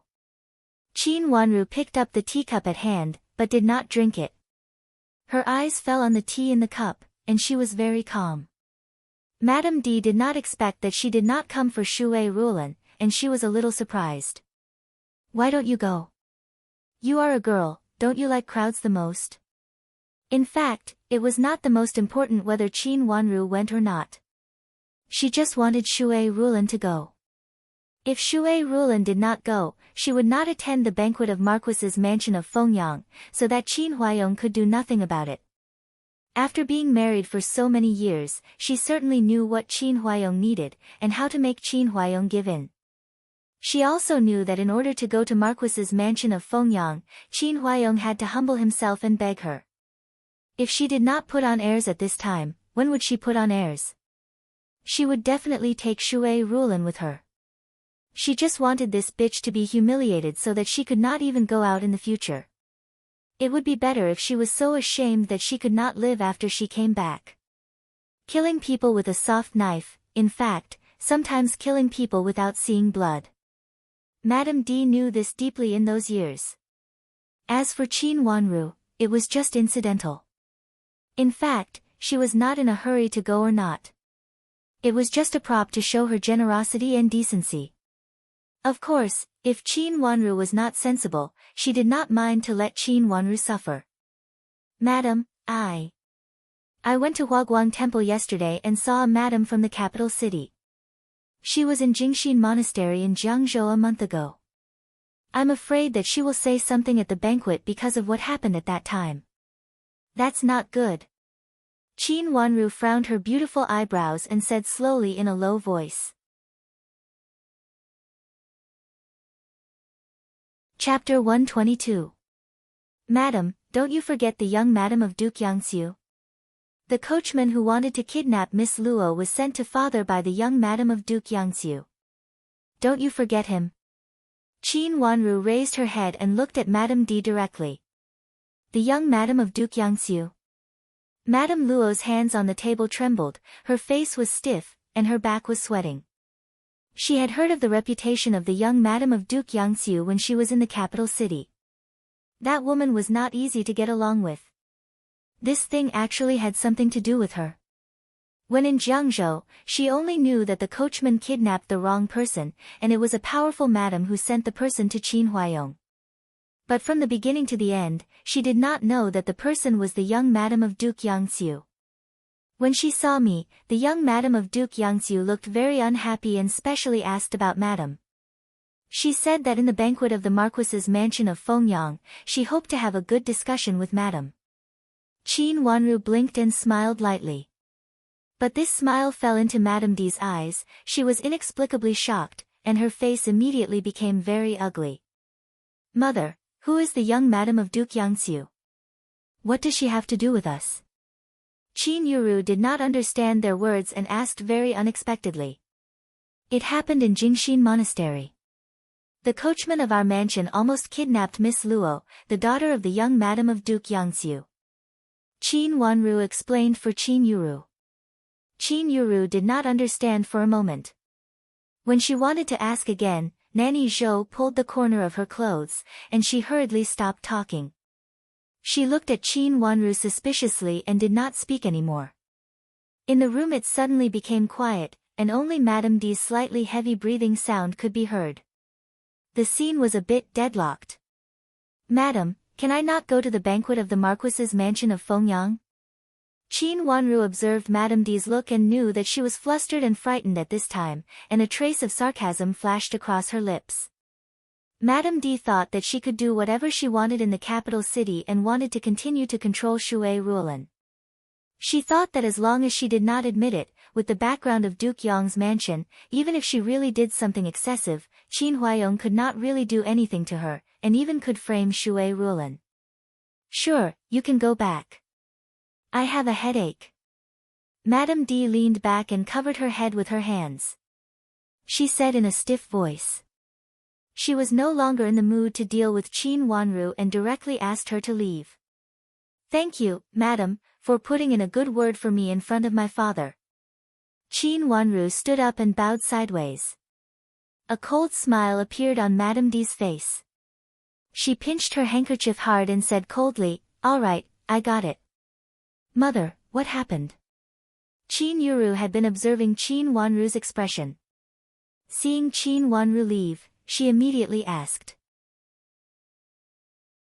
This matter was different from what they had discussed before. Bitch. Madame D's face was so gloomy that it could almost drip water. She stared at Qin Wanru's departing figure outside the window, her eyes almost overflowing with venom. Mother. Seeing that Mrs. Qin ignored her, Qin Yuru stamped her feet coquettishly. Madame D was also in no mood to pay attention to her at this time. Her brows were tightly knitted, and a pair of delicate eyes were now hanging into a triangular shape, revealing a bit of annoyance and ferocity. First miss, don't bother madam. I'll tell you. Nanny Zhou pulled Qin Yuru's sleeve and said in a low voice. Then she told Qin Wanru about the matter in detail. She talked about that time when Madame D wanted to avenge Qin Yuru. She directly attacked Qin Wanru out of anger. However, she did not expect that Qin Wanru was lucky enough to escape. Instead, she provoked another madam who was said to be from the capital city. Nanny Zhou did not know who this powerful madam from the capital city was. She only knew that at that time, madam had arranged people in Jingxin Monastery. If the coachman was found, madam had a backup plan in case of failure. If someone escorted the coachman down the mountain, madam could kidnap him. Unexpectedly, that madam also had a lot of people. Madam's people did not kidnap the coachman at all. Qin Wanru originally thought it was just a madam who happened to be at this time, and it was impossible to meet her in the future. She did not expect to meet her so soon. Listening to Nanny Zhou's words, Qin Yuru immediately understood. She was not clear about these things. She only vaguely heard a word or two from Madame D. At that time, she did not take it to heart and only thought that Qin Wanru was lucky. Mother, what should we do? After understanding, Qin Yuru also panicked. Her reputation in Jiangzhou was completely ruined. If her reputation really spread to the capital city, she would not be able to marry Di Yan. Even a slightly respectable family would not marry her. Madame D frowned tightly and did not say a word. Mother, will the princess of Duke Yangxiu really attend the banquet? What if she bears a grudge and tells us what happened at that time? Mother, how could you be so careless at that time? Qin Yuru complained. She was also panicking. She wanted to bury all the things in Jiangzhou. I won't go to the banquet. Madame D clenched her teeth fiercely and said with a determined face. Why not? This is the first time I attend such a big banquet. The expression on Qin Yuru's face seemed to be crying and smiling. I will go out after I explain it to the princess of Duke Yangxiu in private. Madame D clenched her teeth and said. She did not dare to face the princess of Duke Yangxiu like this. That woman had always been a shrew. If she really revealed what she said at that time, she would really be finished. Not only herself, but also her daughter. She dared not take this risk. After entering the capital city, she could be sure that Qin Huayong did not dare to do anything to her, but she did not dare to misjudge the thoughts of the princess of Duke Yangxiu. He could deny what happened to Qin Wanru and Shui Rulan in Jiangzhou, and Qin Huayong couldn't do anything to him. But now it was the wife of the Duke of Yangxiu's heir, and it was a different matter. Before this matter was settled, she had better not appear in front of the princess of Duke Yangxiu. Mother, it is such a good opportunity. How can I not go? Qin Yuru did not give in.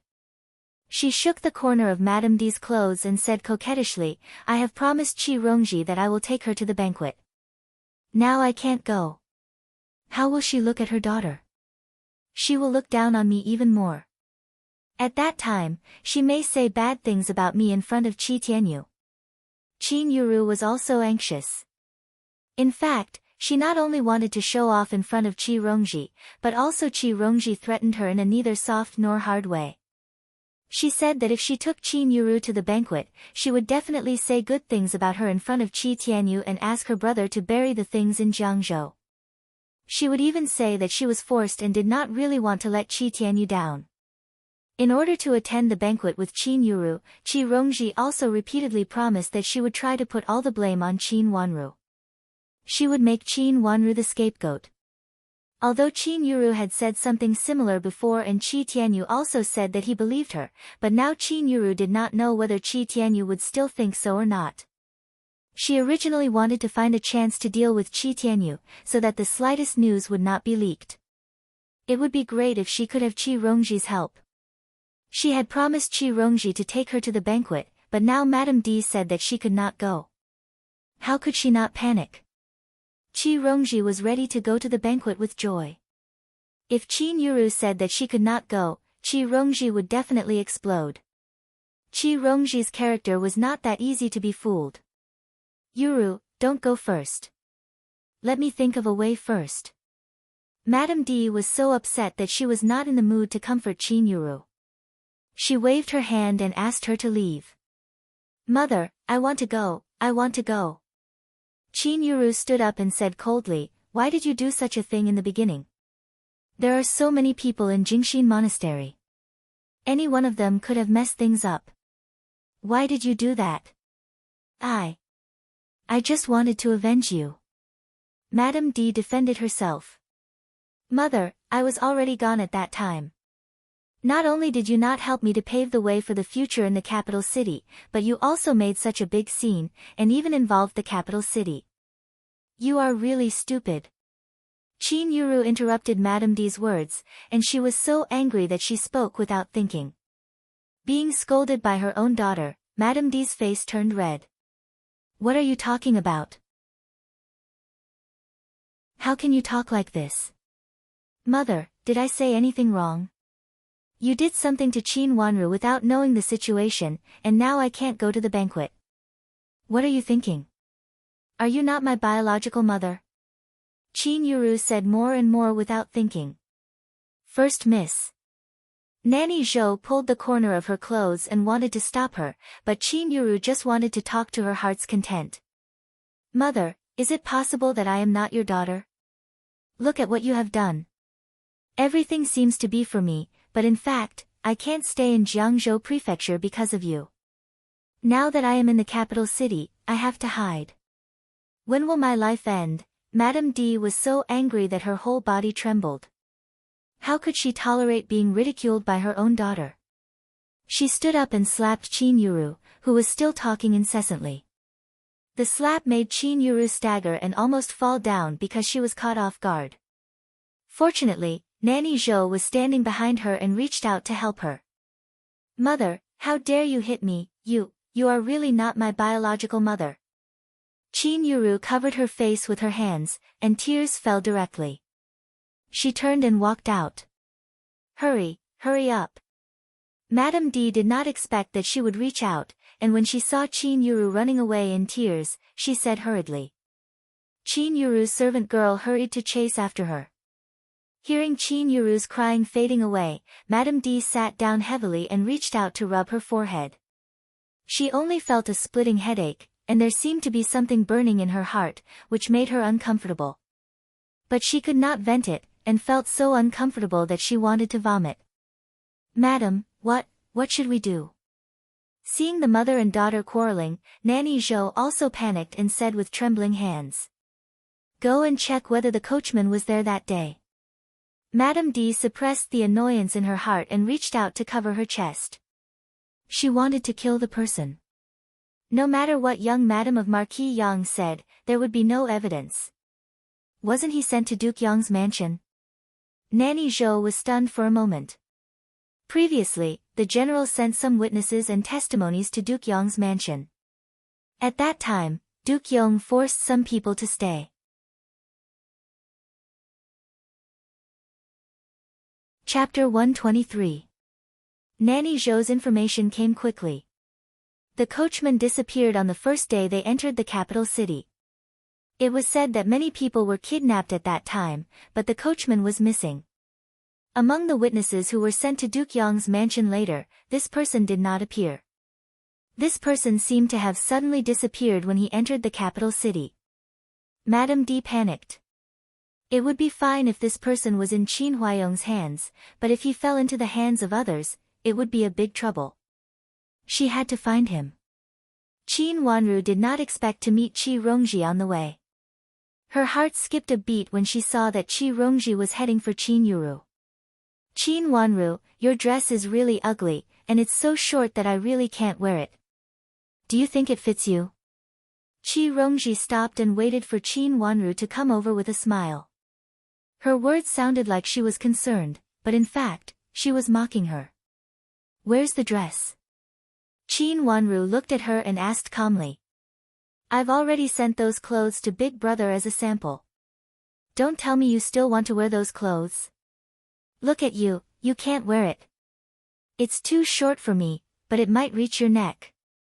Qi Rongji was smiling. It was obvious that she was in a good mood. When will you get it back? I have to keep the dress given by my elder sister. Qin Wanru looked at the smiling Qi Rongji and smiled. Do you really want it? Qi Rongji said with dissatisfaction. Of course I have to keep it.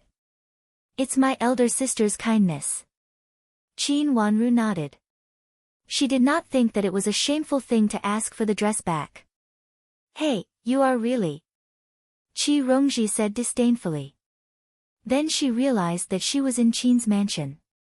She put on a mocking expression and said, my elder brother will send the dress the day after tomorrow. Are you coming to get it, or should I ask someone to bring it to you? You can ask someone to bring it to me. Qin Wanru said leisurely. Qin Wanru, are you really going to wear this dress to the banquet?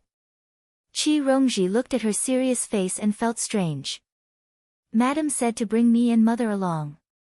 In our manor, other than grandmother, who is too old to go, everyone can go.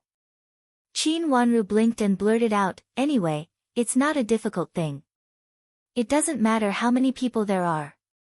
Didn't you say, it was very difficult to get there? Qi Rongji asked in surprise. She had spent a lot of effort to get Qin Yuru to agree. Who said that? It's actually very simple. Since the banquet of Marquis's mansion of Fengyang has invited people from our mansion, it's just a matter of Madam's decision to send a few people. If first Miss Qi wants to go, you can also tell Madam, Qin Wanru said very casually, and then turned to leave. Qi Rongji was left standing alone, frowning.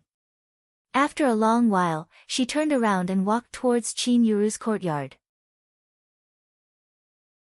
She not only promised Qin Yuru that she would help her brother to frame Qin Wanru, but also gave Qin Yuru a set of jewelry in exchange for Qin Yuru's agreement to take her along.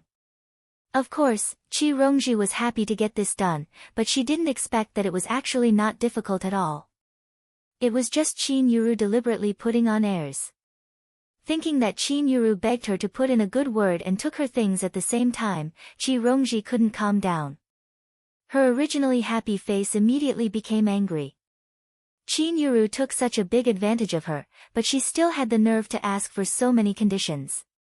Qi Rongji had never been one to suffer losses. Just a few words with Qin Wanru made her feel that she was at a disadvantage, and a big disadvantage. How could she let it go? First Miss Qi went to find First Miss in a hurry. At the corner, Yujie deliberately looked back and saw Qi Rongji walking forward in a flustered and exasperated manner. She lowered her voice and said to Qin Wanru. She went to quarrel with Qin Yuru. Qin Wanru didn't turn back and said slowly, with a slight smile on her face. First Miss Qi is so arrogant here. This is the Qin's mansion, and not Jiangzhou. Yujie said in surprise. So what if this is not the Qi's mansion in Jiangzhou? She has Qin Yuru's weakness. As for this is not Jiangzhou, she will understand after a few more rounds. Qin Wanru said lightly. If Qin Yuru and Qi Rongji got along well, it wouldn't be a good thing. It was good for her to make a fuss now. Qin Yuru and Madame D wanted to keep this matter a secret. They didn't want to hear any news from Jiangzhou. Then they could do whatever they wanted and say whatever they wanted. Qin Wanru was absolutely sure that the two of them would definitely put the blame on her. As early as when she entered the capital, she had already thought about what to do next, so she had already thought about it. So she took away the coachman who wanted to kidnap her. She didn't want to expose the coachman so soon. After all, it was not safe to rent a courtyard. Although Wang Feng had been taking care of the coachman in private, it was not the case. She was afraid that Madame D would frame Wang Feng. However, she had to threaten Madame D with the coachman at this time.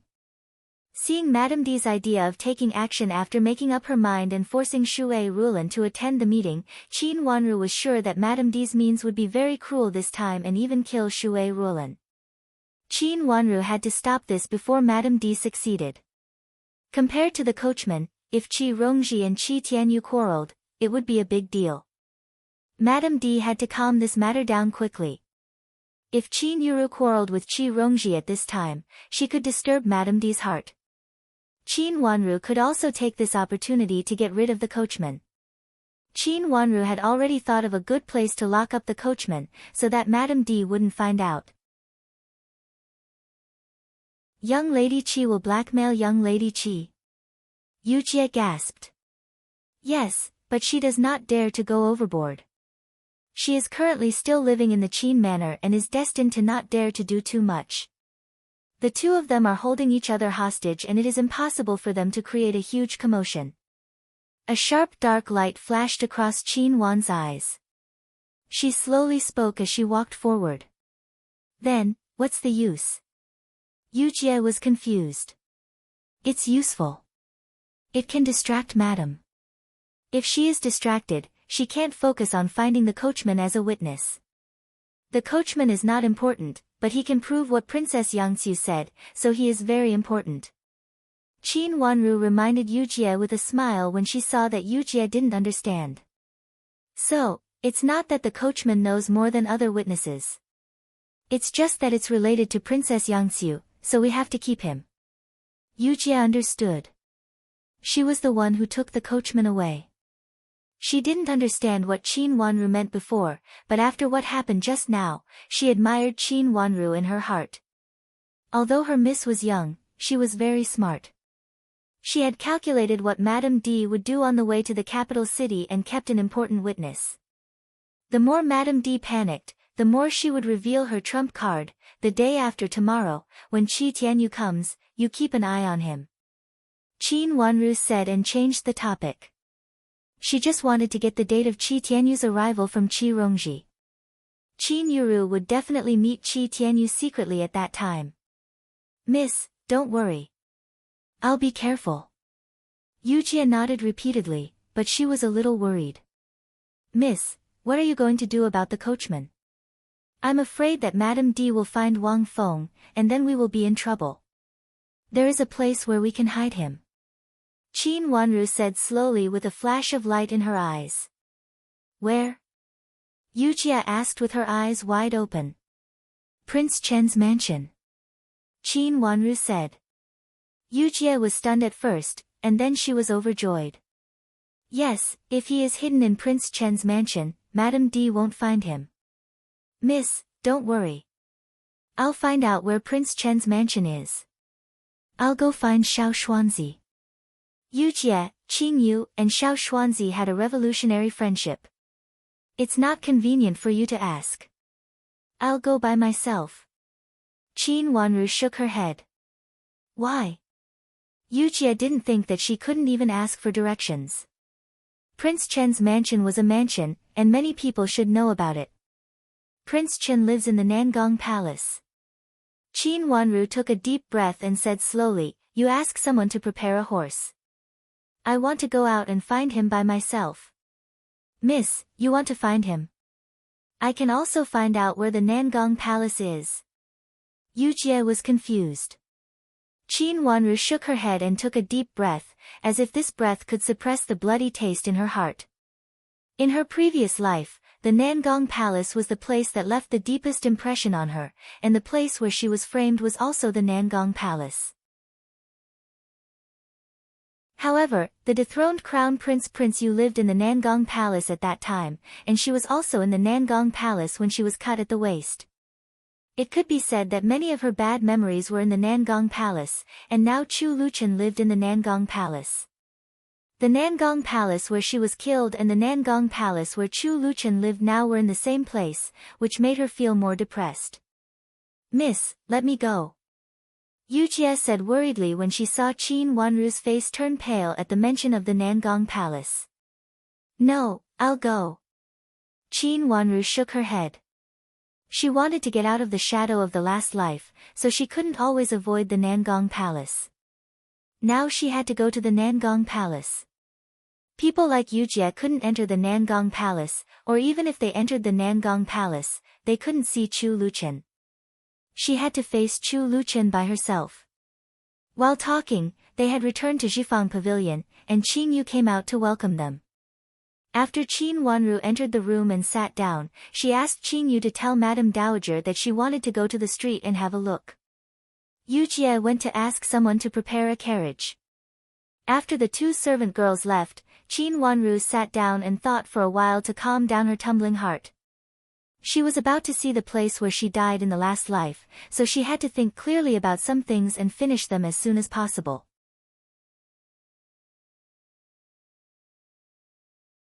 Chapter 124.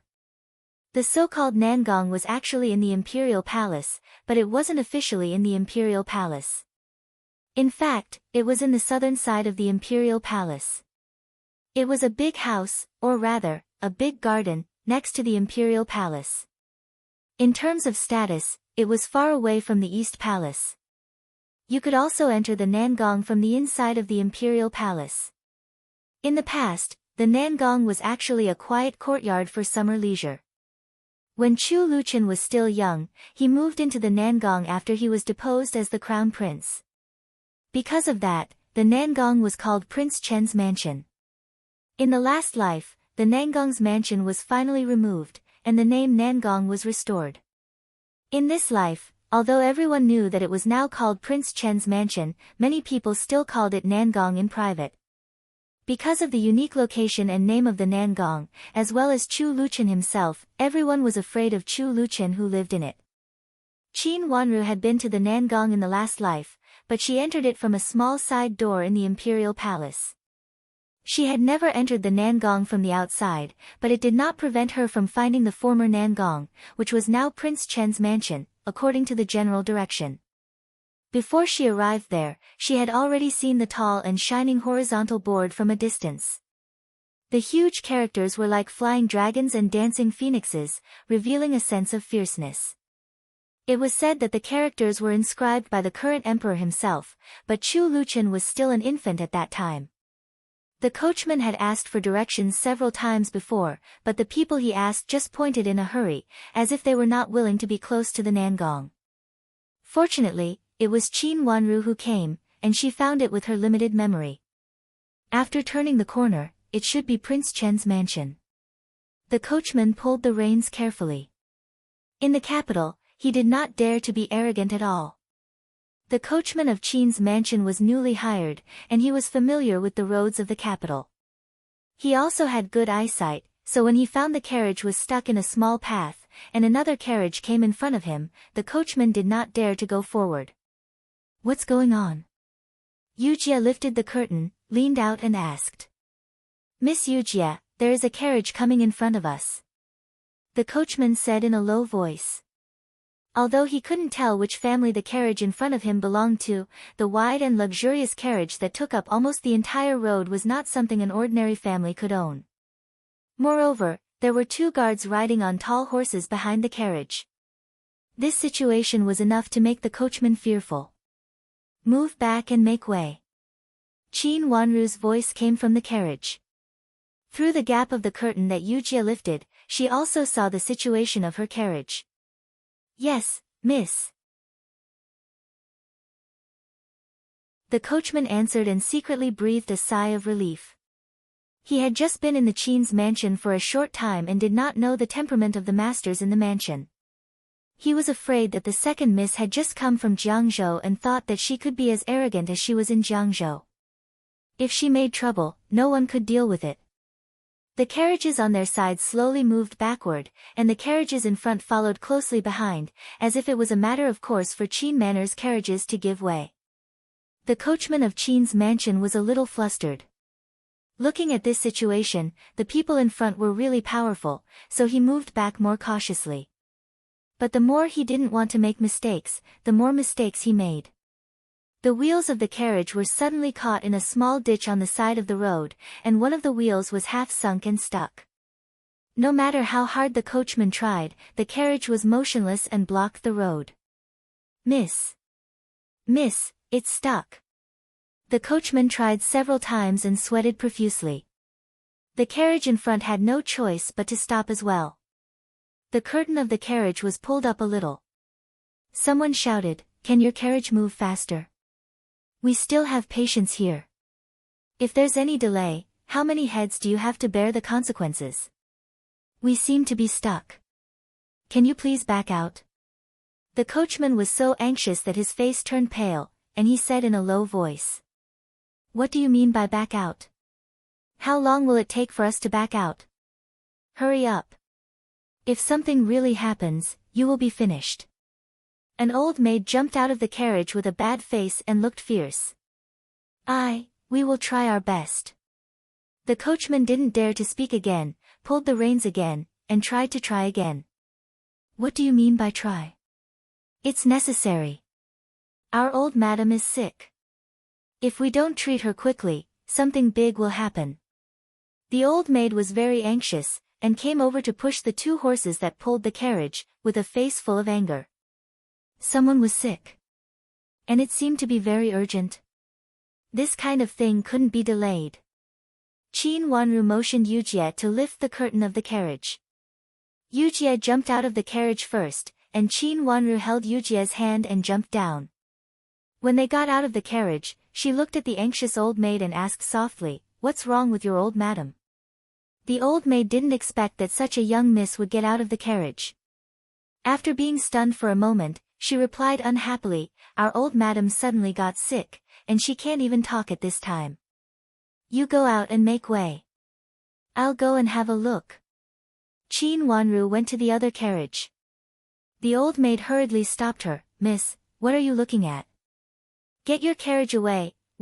If we get out of the carriage, it will be more convenient for the carriage to move, but it can't guarantee that it can get out immediately. If you don't worry about your master's illness, you can stop me. If something really happens, you can take the responsibility yourself. Qin Wanru stopped and coldly interrupted the old maid's words. Although she was young, she was very calm. With a pair of slightly raised watery eyes, there was a sense of coldness. She didn't look like the delicate and capricious girl of her age at all. The old maid loosened her hand, and her face was very ugly. She couldn't afford to gamble, and she didn't dare to gamble. Seeing Qin Wanru go, she thought for a while and followed Qin Wanru.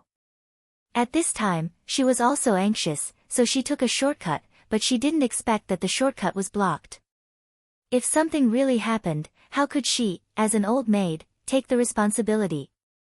Qin Wanru continued to walk to the carriage. Yujie first jumped on the carriage, and then pulled Qin Wanru. When Qin Wanru got on the carriage, the old maid behind her also jumped on the carriage, and raised the curtain of the carriage high, so that Qin Wanru could see the situation inside more clearly. A luxurious old woman was lying on the couch in the carriage. She lay there with her eyes and mouth closed. At first glance, people could know that she was in a bad situation. Her face was livid, and she was short of breath. Qin Wanru hurriedly stepped forward, reached out to feel the old woman's pulse, and slightly bowed her head. At the sight of Qin Wanru's posture, the old maid immediately looked forward to it. She squatted beside Qin Wanru eagerly, and didn't dare to speak again, for fear of disturbing her pulse feeling. Qin Wanru's pulse feeling speed was not slow. When she put down her hand, she knew that the old woman suddenly had an acute illness. She reached out to take the old woman's hand and pulled up her sleeves. Yujie, bring my set of needles. Yes, miss. Yujie nodded and turned back to jump off the carriage. Pull up the curtain, too, and let this old grandma breathe. Qin Wanru ordered the old maid on the side. The old maid hurriedly answered and opened the curtains on both sides to let the wind blow. The airflow in the carriage was immediately cleared. Although it was a little cold, after the cold air rushed in, the old woman's face looked a little better. She was no longer livid and almost out of breath. Help her to sit up, and don't let her lie too low, Qin Wanru said. Seeing that old madam seemed to be a little better, the old maid became more obedient to Qin Wanru at this time. She reached out to help Qin Wanru to help old grandma up, and then used a cushion to prop up her whole upper body. At this time, Yujie had come over with a medicine box. She placed it beside Qin Wanru, opened it, and took out a set of needles. Qin Wanru looked at it and found one of them. She picked it up, found the right acupoint on old grandma's wrist, and then skillfully inserted the other needles one by one. After the insertion, there was sweat on her forehead. Acupuncture needed a lot of strength. After all, she was young and weak. Moreover, she was afraid that she didn't have enough strength and the position of the needles was not right. So she put more effort. This old grandma had an acute illness, and it was an old diagnosis, so she couldn't make any mistakes. Yujie handed a handkerchief to Qin Wanru. Qin Wanru took the handkerchief and saw that old grandma's face looked a little better, so she breathed a sigh of relief. She wiped her sweat with the handkerchief and said to the old maid on the side, "Should your old grandma bring medicine with her? This should be an old disease, and an old grandma with a high status like her should have prepared medicine." "Yes, yes, yes, yes, I have medicine." At this time, the old maid had been sincerely convinced by Qin Wanru. She nodded repeatedly, reached out to take out a brown medicine bottle from the cupboard on the side, and showed it to Qin Wanru. Qin Wanru opened the lid, smelled the medicine, and nodded. Then she poured out a small brown pill, looked at it carefully, and nodded. "Melt 2 pills with warm water."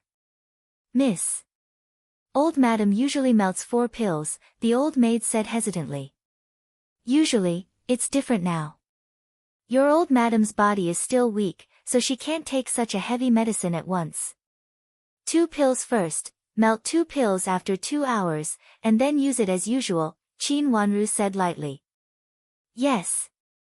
The old maid nodded repeatedly, hurriedly melted 2 pills with warm water, and then brought it to Qin Wanru. Qin Wanru took it, asked the old maid to help support old grandma, and slowly fed the medicine into old grandma's mouth. She fed him very carefully and patiently.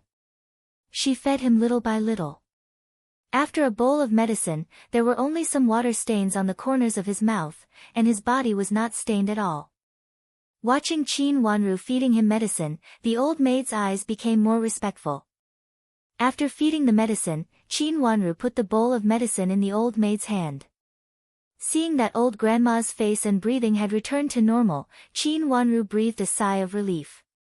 She reached out and pulled out the needles on old grandma's arm one by one. Open the window first to ventilate.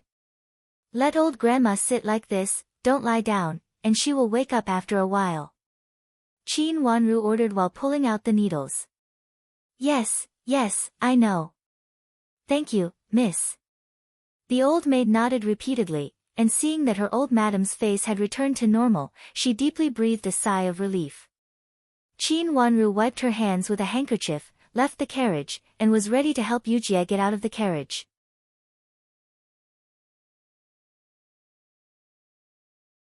Chapter 125. Our miss is the second miss of Qin's mansion. Yujie said, while helping Qin Wanru get off the carriage. At this time, with the help of the coachman on the opposite side, their horse returned to the right path and was retreating carefully. They had just entered the alley for a short time, so they could retreat quickly. When Qin Wanru came to her carriage, the carriage had retreated to the entrance of the alley. After getting on the carriage, Qin Wanru did not dare to let the coachman go through this alley this time. She simply went forward to have a look. Just now, she found that this alley was not shallow. If they went further, they would bump into the carriage coming from the opposite side. It was better to go further. The coachman obeyed and rushed forward again. Later, the blocked carriage came out of the alley. The carriage stopped at the entrance of the alley, and the curtain was slightly lifted. The old maid leaned out and looked outside. Finding that Qin Wanru's carriage had left, she frowned for a while. The servant girl's answer was too general. She didn't know which Qin's mansion this so-called Qin's mansion was. There were many families surnamed Qin in the capital city. However, judging from this miss's dress and appearance, she should not be a miss from an ordinary family, but she didn't know which family she was from. But this miss was so beautiful that she would definitely recognize her next time she saw her. Thinking of this, the old maid was relieved. She put down the curtain and continued to take care of Madame Dowager inside. Qin Wanru's carriage moved forward and found a main road in the same direction. It didn't take long to see the sign of Prince Chen's mansion along the main road. There were 8 guards at the door, standing there solemnly. The scabbards on their waists were also shining with silver light. At first glance, one could know that they were not ordinary. This also made Prince Chen's mansion more dignified. The carriage stopped. Yujie got off the carriage, walked to the side of the solemn guards, and carefully looked at several guards. "Stop, what's the matter?" A guard stepped forward and asked in a cold voice. The scabbards on his body made clanking sounds. "Looking for Xiao Xuanzi. I am from his hometown." Yujie answered shyly according to what Qin Wanru had told her before. The guard looked at her up and down and then at the carriage behind her. He asked suspiciously, "Is this carriage yours?" "This is from our mansion. I am a servant girl." Yujie shrank her head, looking more and more timid. Not finding any flaws, the guard nodded his head arrogantly, "Just you wait." Then he waved to a servant guarding the door and said, "Go find Xiao Xuanzi and tell him that someone from his hometown has come to see him." As Chu Liuchen's personal chief eunuch, everyone in Prince Chen's mansion certainly knew him. After the servant answered, he hurriedly ran in. Not long after, he led Xiao Xuanzi out. Xiao Xuanzi, who used to dress like a manservant in front of others, was also dressed in bright clothes at this time. He looked like a chief steward, swaying with an imposing manner. Of course, apart from the fact that he was not tall, Yujie felt that he was quite imposing. Seeing Yujie, Xiao Xuanzi was slightly stunned at first, but immediately came to his senses. He ran a few steps in a hurry and said with a happy face, "Yujie, is it really you? You also came to the capital city?" With an irrepressible smile on his face, it was obvious that he was in a good mood. The leading guard looked at his performance and calmly turned his eyes to the door. "Come in, come in." Xiao Xuanzi reached out to greet her and walked to the side door. This is my master's carriage. He asked me to buy something.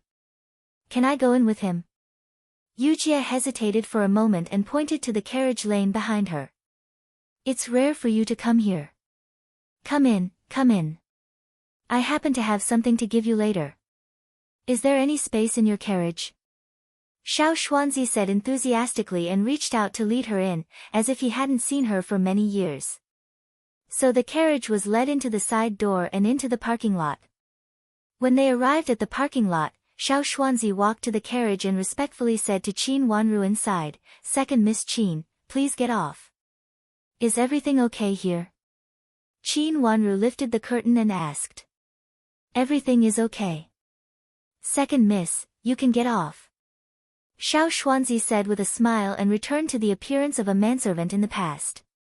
Yujie helped Qin Wanru get off the carriage. Looking at the location of the parking lot and thinking about the time spent on the way here, she couldn't help sighing in her heart. It seemed that the situation outside was very tight, but in fact, it was not the case in the mansion. No wonder in the last life, Chu Luqian could finally take back the position of the crown prince. He had regained the position of prince and even suppressed the emperor's own son. The situation in the dark had already changed.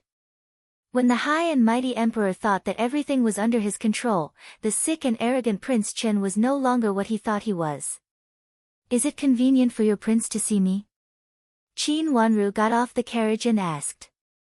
Yes, our master is very convenient." Xiao Xuanzi's face was full of joy, and he said while reaching out to lead her. Looking at Xiao Xuanzi who was so enthusiastic, Qin Wanru still felt a little uncomfortable. This intimacy seemed to have been waiting for her for a long time. However, since she was here, she would take things as they came. She followed Xiao Xuanzi and walked inside. The scenery in Prince Chen's mansion was excellent. It could be said that there was a scenery every 5 steps and a building every 10 steps. There were rockery and flowing water everywhere. Even though it was winter, they could still see some blooming flowers and trees from time to time. They grew very well, and there was a faint fragrance of flowers in the air. Sure enough, it was a good place for the nobles in the palace to relax and avoid the summer. They walked all the way to an attic. There were 2 guards standing outside the attic. They didn't look as mighty as the guards at the door, and they both looked sad. Seeing Xiao Xuanzi coming from afar, the 2 guards immediately smiled, and one even hurriedly took 2 steps forward to greet him. "Eunuch Xiao Xuanzi, you are here." But his voice was a little low. Qin Wanru looked at the guard strangely. "How is it?" Xiao Xuanzi also asked in a low voice with a strange look. The guard shook his head in distress. Qin Wanru suddenly had a bad feeling. "Second Miss, please. Our master is upstairs." Xiao Xuanzi looked sad at first, but then he turned his eyes and looked at Qin Wanru with a smile that was more like a flower. He reached out and gestured above, and said softly. "Upstairs." Qin Wanru looked at the sneaky guard, and then looked at Xiao Xuanzi who was also sneaky. She really wanted to turn around and go back. Yes, he is upstairs. "Second Miss, please." Xiao Xuanzi had reached out to lead her up, with a sincere smile. Qin Wanru walked helplessly, and there was a bad feeling in her heart. She stepped upstairs. Yujie followed her and also wanted to go upstairs, but was stopped by Xiao Xuanzi. "Master is upstairs. He doesn't want to see others now." Xiao Xuanzi winked at Yujie and hinted. "What about our miss?" Yujie was also anxious. She reached out to push Xiao Xuanzi, but was stopped by the guard on the side. Yujie's strength was not weak, but the guard's strength was even stronger. He stopped her from taking a step. "Miss." Yujie didn't push the guard away, and hurriedly looked up and said. Qin Wanru helplessly turned around and said, "Yujie, wait for me downstairs." She had a bad feeling, and it was estimated that she would be in trouble if she went upstairs. It was better for Yujie not to go upstairs with her, in case she got angry with her. Hearing Qin Wanru's order, Yujie could only helplessly stand downstairs and stare at Xiao Xuanzi. Xiao Xuanzi chuckled in a low voice and looked embarrassed. He had no other way. Qin Wanru's footsteps were very light, and she walked up the stairs step by step. Hearing the slight footsteps inexplicably made people feel a little nervous. When she went upstairs, she looked at the slightly closed door, took a deep breath, and then slowly pushed the heavy door. When the door opened, there was no one in sight. In front of the large desk in front of the window, there were some files that were a little messy. There was also a half-written brush and a spilled ink stone. At the corner of the wall, there was a curtain hanging down. It was probably used to prevent dust.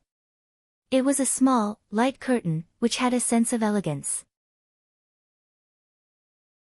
The original simple ink stone was turned over, and even the ground was dripping with ink. The study looked as messy as the scene of a fight. Qin Wanru walked inside carefully, but she couldn't see clearly. There was a big screen with 12 pieces inside, which covered everything inside. The room was so quiet that there seemed to be no sound. Turning around the screen, she found that there were only a few bookcases behind it.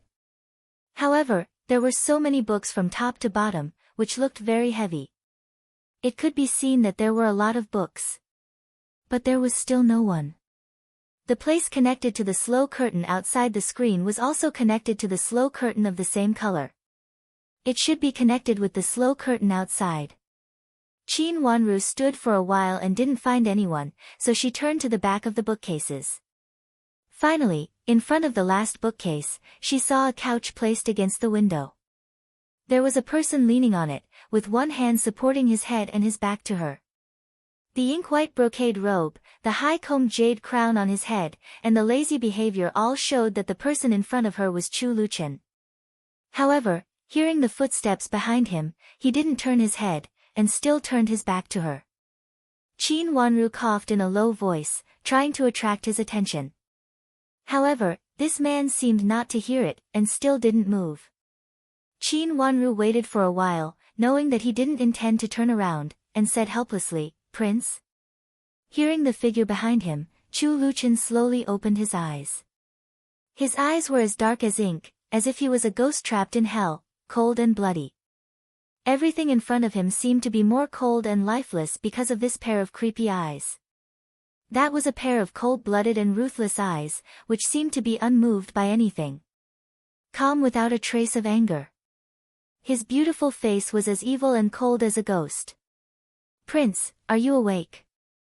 Qin Wanru didn't wait for Chu Liuchen's voice, so she deliberately raised her voice and asked.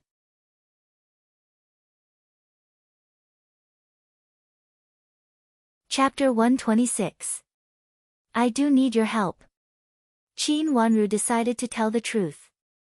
It was better to tell the truth in front of him. "What is it?" "Tell me, but I can't guarantee that I will help you." Chu Luchen asked with interest, and his voice was very pleasant. But it didn't sound pleasant. Fortunately, Qin Wanru believed that he should be like this, so she didn't feel uncomfortable. It would be strange if he was willing to help others. "I have a witness, and I want to lock him here. Is that okay?" Qin Wanru calmed down and asked carefully. Chu Luchen raised his eyebrows and snorted. There was a mocking luster in his eyes, and he said rudely, "Your witness, why do you want to lock him in my mansion?" His voice was still gentle and pleasant, but his words made Qin Wanru's face turn red. She was glad that there was no one else here, or she would be embarrassed for a while.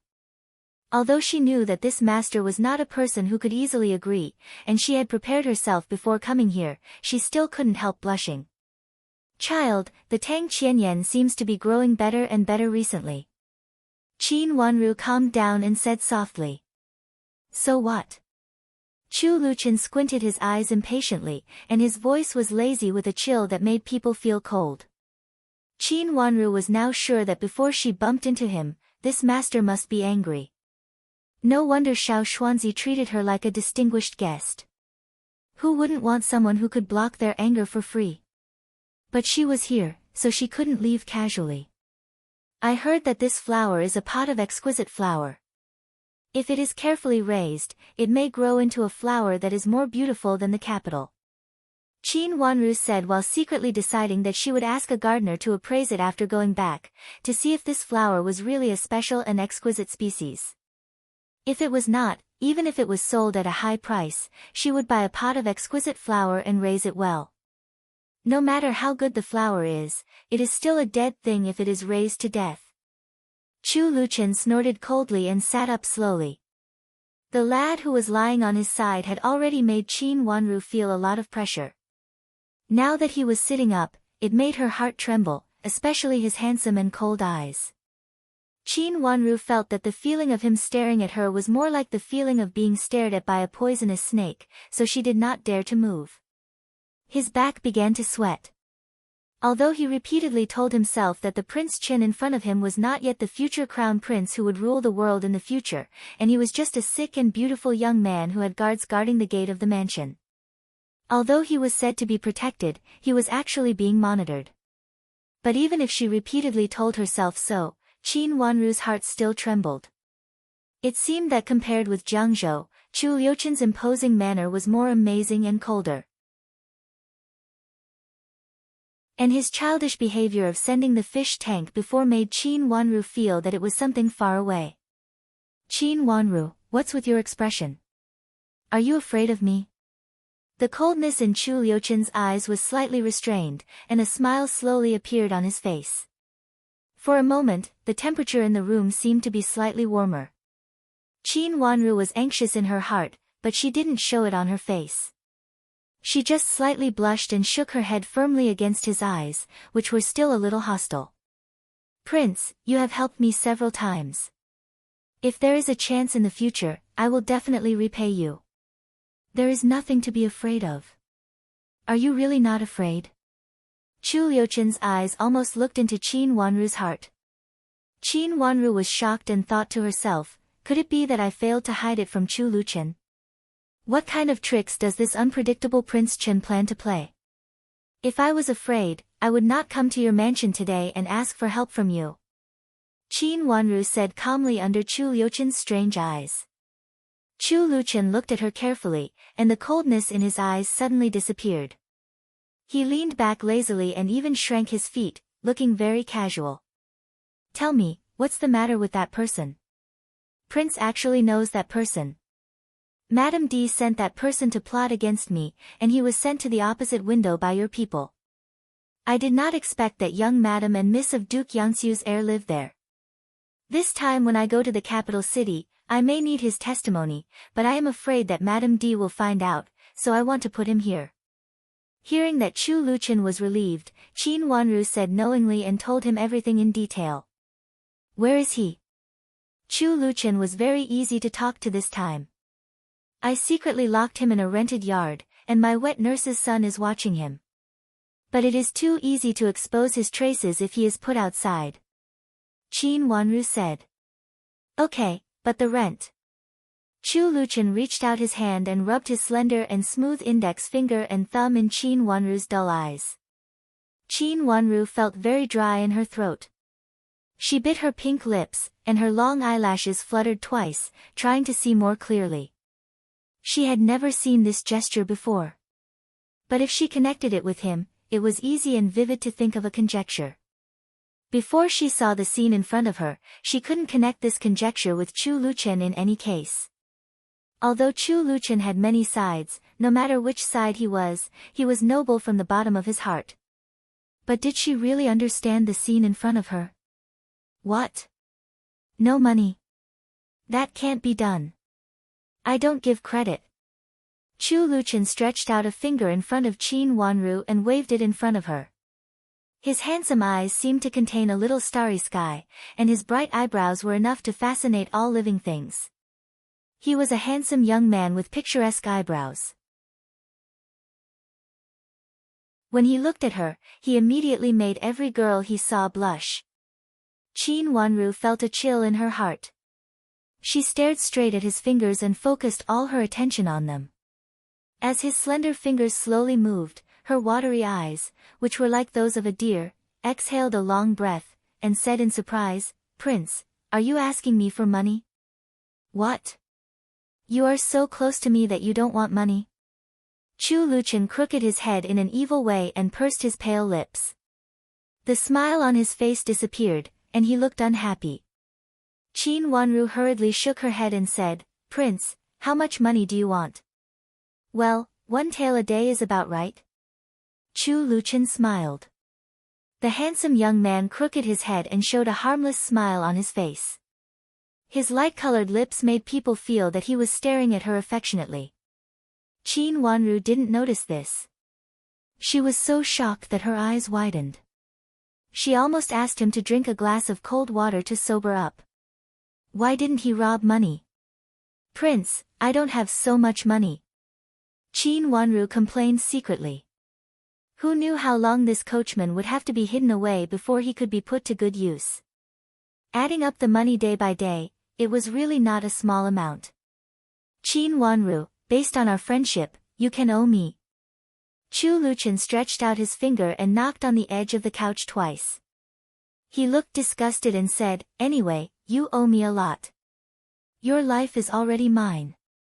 Qin Wanru bit her lips and asked, "How much should I write?"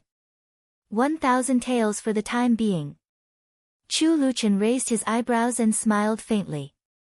Although his face was pale, he only looked a little weak, which made him look lively. "It will be more than 3 years, right?" Qin Wanru felt that no matter how slow she was, she didn't need 3 years, so she still wanted to bargain. "What? Don't tell me you want to bargain with me." Chu Luchen snorted coldly, and his face turned cold. "Yes, then, go outside to write." Qin Wanru gave in. She looked around and thought of the desk outside the door, so she asked carefully. "Do you want to write it on my bed?" Chu Luchen said indifferently. He waved his hand and said, "Hurry up." Qin Wanru had no choice but to leave. She walked around the screen and came to his desk. Seeing the messy desk, she felt that she had no place to write. There were papers on the desk, but they were almost stained with ink. Not to mention writing, she couldn't even pick a clean piece of paper. "What? You don't have a place to write?" Hearing the gloomy voice behind her ears, Qin Wanru was startled. She hurriedly turned around and saw Chu Luchen standing behind her without her knowing. He looked noble with his hands clasped behind his back. Except for the creepy smile on his face, he looked like a beautiful young man who walked out of a landscape painting. How to write?" Qin Wanru braced herself and asked under the creepy gaze. "Come in and clean up." Chu Luchen suddenly raised his voice and said in a creepy voice. When Qin Wanru was wondering whether he was talking to her, the door was suddenly pushed open. Xiao Xuanzi rushed in with a roar. He answered and started to clean up quickly. His action was so fast that Qin Wanru almost exclaimed. It seemed that Xiao Xuanzi had done this kind of thing many times. He cleaned up with one hand and a wet rag in the other. He cleaned up and cleaned up. His 2 skilled hands were almost synchronized. After that, 2 little eunuchs came in, each with a wet rag in their hands. They carefully wiped the ground that Xiao Xuanzi had just wiped. Then, under Qin Wanru's stunned gaze, the 2 little eunuchs retreated uniformly. She had to be amazed by the coordination of their movements. They were so well trained. "Master, it's clean." Xiao Xuanzi said with a flattering face, "Do you want to see Prince Yu?" "No." Chu Luchen said with a cold face. But it's Prince Yu. He comes to see you with good intentions. You have to see him." Xiao Xuanzi rubbed his hands. "Did the 2 people he brought used to be in my Nangong?" Chu Luchen suddenly smiled gently. His smile was clean without a trace of dust, but but Qin Wanru's heart was beating fast and she hurriedly lowered her head. Yes, yes. Xiao Xuanzi secretly looked at his master and didn't dare to lie. Bring Chu Luyue here and kill the 2 people he brought. My Nangong is not a place that others can come and go as they like.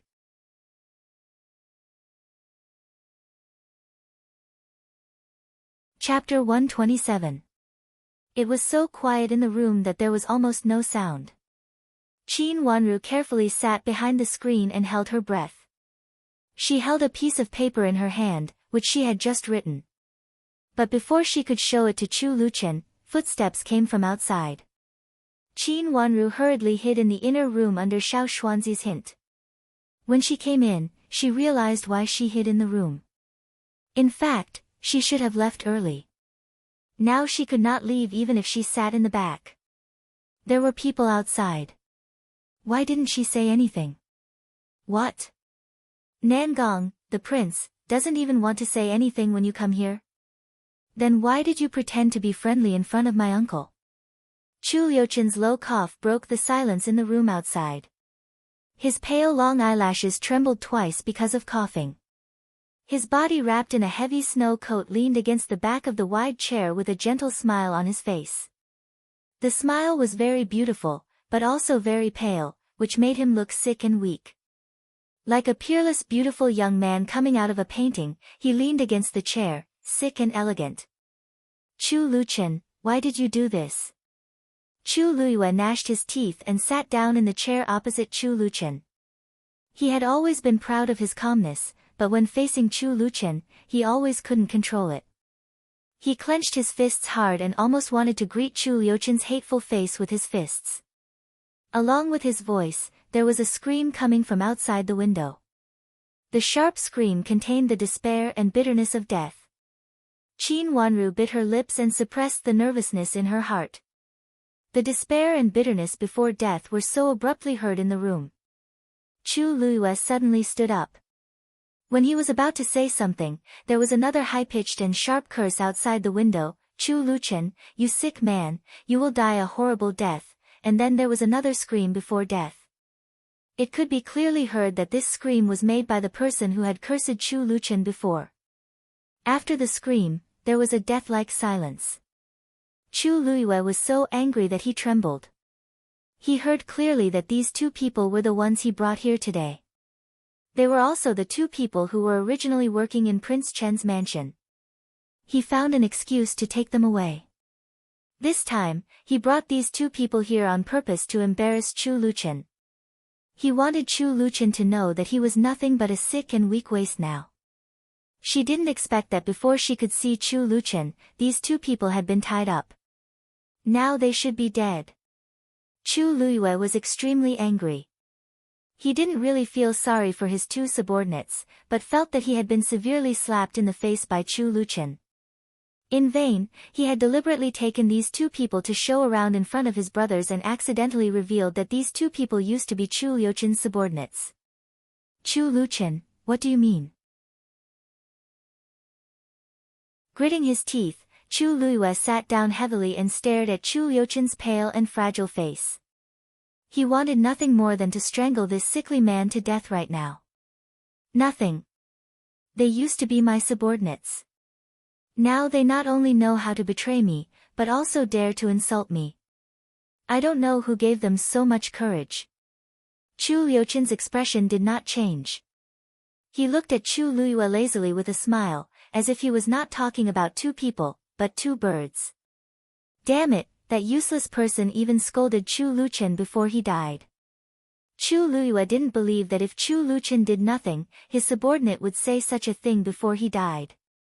This was originally Chu Liuchen's intention. But he had no evidence to prove it. Since the person was dead, where could he find a witness? Big brother, tell me who gave them so much courage to do such a thing? Chu Luchen said lazily. He ranked 3rd in the royal family. In order to show that he, his nephew, was equal, the emperor let his son take the same position as him to show that he was the 3rd prince. Who gave them the courage?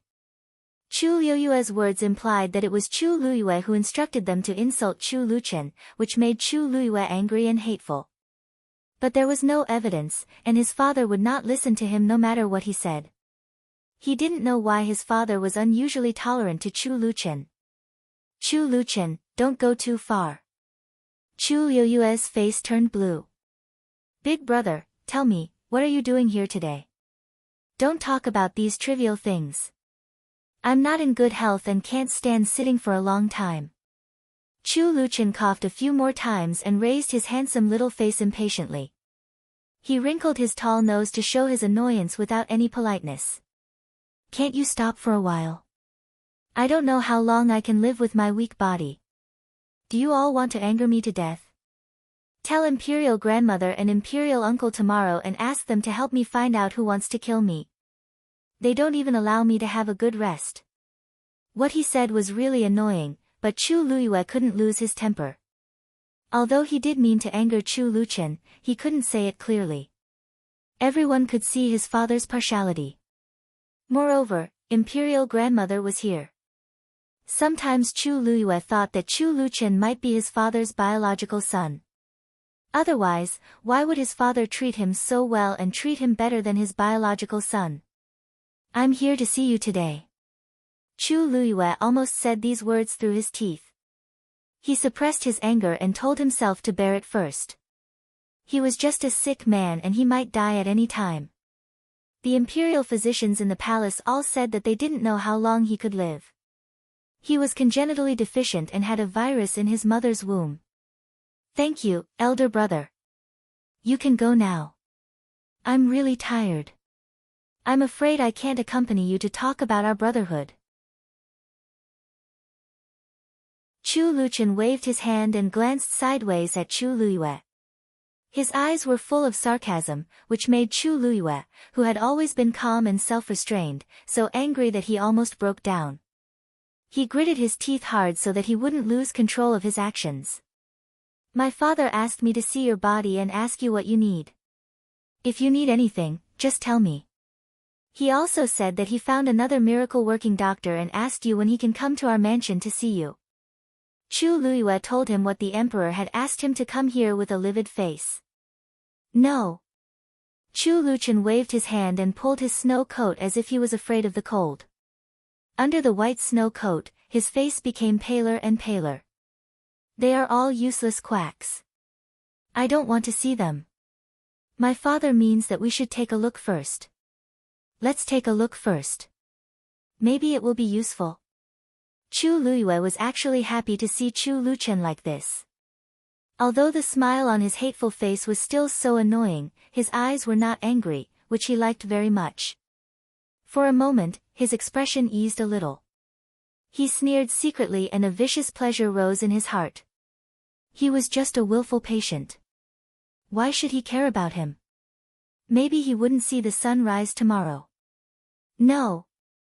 Chu Luchen tilted his head and willfully picked up the inkstone at hand and threw it out. Coincidentally, it fell at Chu Liyue's feet, and a few drops of ink splashed on it. There was a black stain on Chu Liyue's robe. Chu Liyue's face darkened and he frowned tightly. In fact, he wanted to give up and leave directly, but he wanted to show his face in front of his father and show his dedication to Chu Luchen. Chu Luchen became more and more bad-tempered. Third brother, my father is just being kind, and this is also Imperial Grandmother's idea. You see. Chu Liyue had to suppress his temper. With a smile on his face, he sat down on the chair again and put on a sincere look to persuade him. Chu Luchen interrupted him rudely, if you want me to have a good rest, let me have a good rest. You come here in all kinds of excuses. How can I have a good rest? Don't you want me to have a good rest?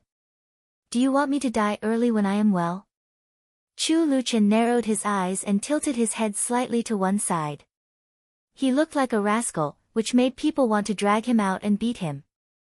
Third brother, how can you say that?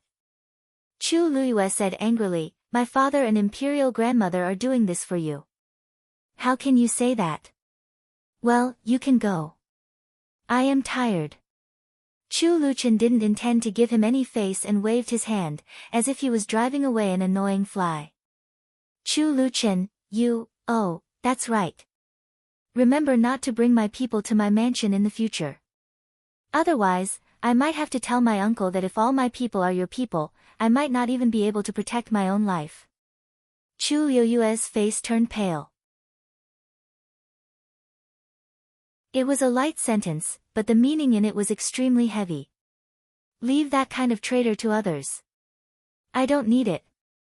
But if something happens to me one day, this kind of traitor will be found out. At that time, no one will be able to explain it. Don't say that the traitor cares about my health. This so-called brotherhood is just an act we put on in front of imperial uncle and imperial grandmother. No one will take it seriously. Chu Luchen smiled coquettishly and said, "Spy is so annoying. I am so angry that I can't even take medicine, let alone see a doctor. It seems that I have to go to the palace to talk about it."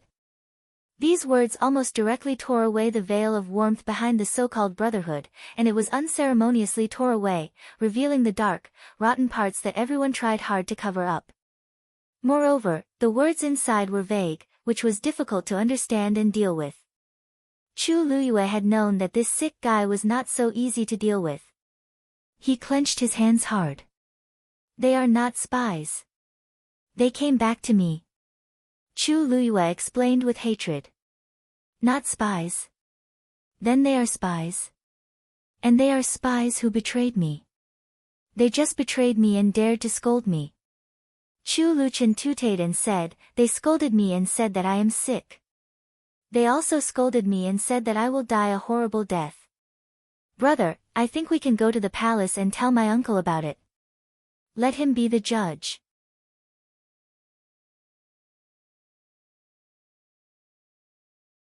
Chapter 128. Chu Luchen smiled slightly and said, "In fact, I don't want anything. I just want to get a few people from you. Today's account will be written off." "Who?" Chu Liuyue's heart suddenly jumped and he had a bad feeling. The first miss of Duke Xing's mansion, Xiao Yanru. Chu Luchen stared at Chu Liyue and said leisurely. Qin Wanru clenched the paper and closed her eyes tightly. She only felt that vague patterns flashed in front of her eyes. In those vague patterns, there was an elegant figure of a woman, following her like a shadow. There seemed to be a cold and bloodthirsty chill flowing from her heart. It turned out that the noble first miss of Duke Xing's mansion, Xiao Zhaoyi, who plotted against her emperor with Chu Liyue, and Xiao Yanru, who viciously strangled the sixth prince, had a relationship with Chu Liyue so early. However, the two of them hid it well. In the last life, she didn't know what was the relationship between them and why they joined hands to deal with her. Chu Liyue didn't even give her a chance to explain and killed her to avenge the sixth prince who had been wronged to death. She slightly narrowed her eyes and a trace of blood flashed in her eyes. In the last life, she died inexplicably. Why did Ning Zhaoyi always have the greatest malice to her? Or not only her, but also Madame of Duke Xing. If they really had malice, they should not like Qin Yuru. After all, Qin Yuru had won the favor of old Madame of Duke Xing and had even been raised in Duke Xing's mansion for a period of time. However, Qin Wanru inexplicably felt that Ning Zhaoyi also liked Qin Yuru and Madame of Duke Xing and Madame D were close. Was it because Qin Yuru and Madame D didn't like her that they framed her? If so, it seemed to make sense. When in the imperial palace, Ning Zhaoyi framed her again and finally directly blamed the death of the sixth prince on her. Is this the new painter who draws the portrait of the beauties? I don't like your evasive manner. It's as if there's something you can't see. The woman said in a coquettish voice. At that time, she leaned on the emperor and looked delicate, while Qin Wanru was just a weak woman kneeling on the side of the road when she passed by and met the imperial carriage. You took my hairpin, didn't you? How despicable. Why don't you take a look at your own status first? Men. Shut up. The lazy voice carried the arrogance of a woman. Someone, push her into the river. How dare she break my favorite lotus? A cold voice rang out. The blood red in his eyes became bloodthirsty. He took a deep breath and slowly accumulated the coldness in his body. Finally, he suppressed it deep in his heart. She suddenly looked forward to Duke Xing's mansion. This aristocratic family that had intersected with her tragedy in her previous life, those bloody wounds were once again torn open because of this name, dripping with hatred. Qin Yuru caused the beginning of her tragedy in her last life, and Xiao Yanru was the end of her tragedy. No one could imagine that the first Miss Xiao, who looked the most decent and could be regarded as the model of the misses from aristocratic families in the capital city, was actually a vicious woman. She would definitely find out what kind of enmity that woman had with her. What do you mean? Chu Liuyue's voice came from outside. It sounded even calmer than before, but Qin Yuru could still hear a bit of gloominess in his pretended calm voice. Nothing. I just think that the first Miss Xiao is very good. Last time, I saw you and the first Miss Xiao talking happily, so I thought that you might like the first Miss Xiao. What a coincidence, so do I. Chu Luqin said lazily. He stretched out his long and pale fingers and flicked the armrest of the chair. His evil and charming look didn't seem to be mentioning a miss from an aristocratic family, but a casual woman in the market. Chu Liuyue's face turned red with anger again, but he had to suppress the rolling hatred in his heart. Third brother, please be careful with your words. The first Miss Xiao is of noble status. If father knows that you casually talk about this kind of thing, father will definitely punish you severely. He was using the emperor's name as an excuse. Is the eldest brother angry? The eldest brother really takes her too seriously, doesn't he? Since she did it, why can't I say it? If she feels wronged and doesn't hide to talk to the eldest brother, she can come to me to argue. I have always been the most reasonable. Not only was Chu Luqin not frightened, but he also glanced at Chu Luyue with a very careless smile. Last time, I was going to talk to Duke Xing, but I didn't see him, so I asked the first Miss Xiao to pass the message. Chu Luyue had to suppress his anger and explain. Eldest brother, I really don't want to know what is your relationship with the first Miss of Duke Xing, but please pay attention to her behavior and don't go to Concubine Land's palace for no reason. Chu Liuqin's face suddenly became cold. Not everyone can enter Concubine Land's palace. What does she want to do by making friends with the people in Concubine Land's palace? Qin Wanru frowned behind the screen. She had heard of this Concubine Lan, but she had never seen her. In the last life, she had never seen this Concubine Lan when she entered the palace. She only heard that she used to be the emperor's favorite concubine, but later she gradually lost favor and seemed to be grounded. Not only was she grounded verbally, but she really asked the guards to guard the palace gate and no one was allowed to enter. But the palace servants in Concubine Land's palace could come out. Concubine Dullan lost favor and was not allowed to go out again. So when she died in the last life, Qin Wanru had never seen this concubine Lan, nor had she heard that Chu Luqin had a relationship with this concubine Lan. After Chu Luqin became the crown prince, this concubine Lan was still imprisoned in the palace and never appeared in front of people. Does concubine Lan have a relationship with you? Chu Luyue retorted. I don't like Xiao Yanru. Does she intend to enter the palace to serve my uncle or take a fancy to you? But no matter which one it is, she is still an unmarried first miss and has nothing to do with the concubines in the palace. She keeps flattering the former favorite concubine and wants to see the former favorite concubine to ask for a way to win my uncle's favor. This first Miss Xiao is really ambitious. Chu Luqin ridiculed her rudely. He glanced at Chu Liuyue's face, which immediately became pale. Suddenly, he clapped his hands gently and said with a look of sudden realization, "Ah. Brother, did you ask her to inquire about my uncle's preferences?" Nonsense, I didn't. Chu Liuyue's face not only turned pale at this time, but also turned blue, and the blue veins on his neck stood out. If these treasonous words were to reach his imperial father's ears, he would really think that this was what he was thinking. How could he not be anxious? It doesn't matter if you didn't. I just hope that you can remind the first Miss Xiao not to go to Concubine Land's palace for no reason. There are many people in the palace keeping an eye on her. If others think that she has ulterior motives, my uncle's concubines will not spare her. Even if she has the background of Duke Xing's mansion, so what? Chu Luchen said slowly, in fact, this matter has nothing to do with me. Someone specially asked me to warn the first Miss Xiao. Who? Chu Liuyue's hands in his sleeves trembled slightly, but he had always been good at self-restraint. He suppressed his palpitation and asked with a cold face. You don't have to ask. Anyway, you have always been close to Duke Xing. It's not a big deal to pass a message, is it? Of course, if the first Miss Xiao doesn't agree with this, I will ask my uncle for her. There is one less woman in my palace. Chu Luchen said casually. Do you want to marry her?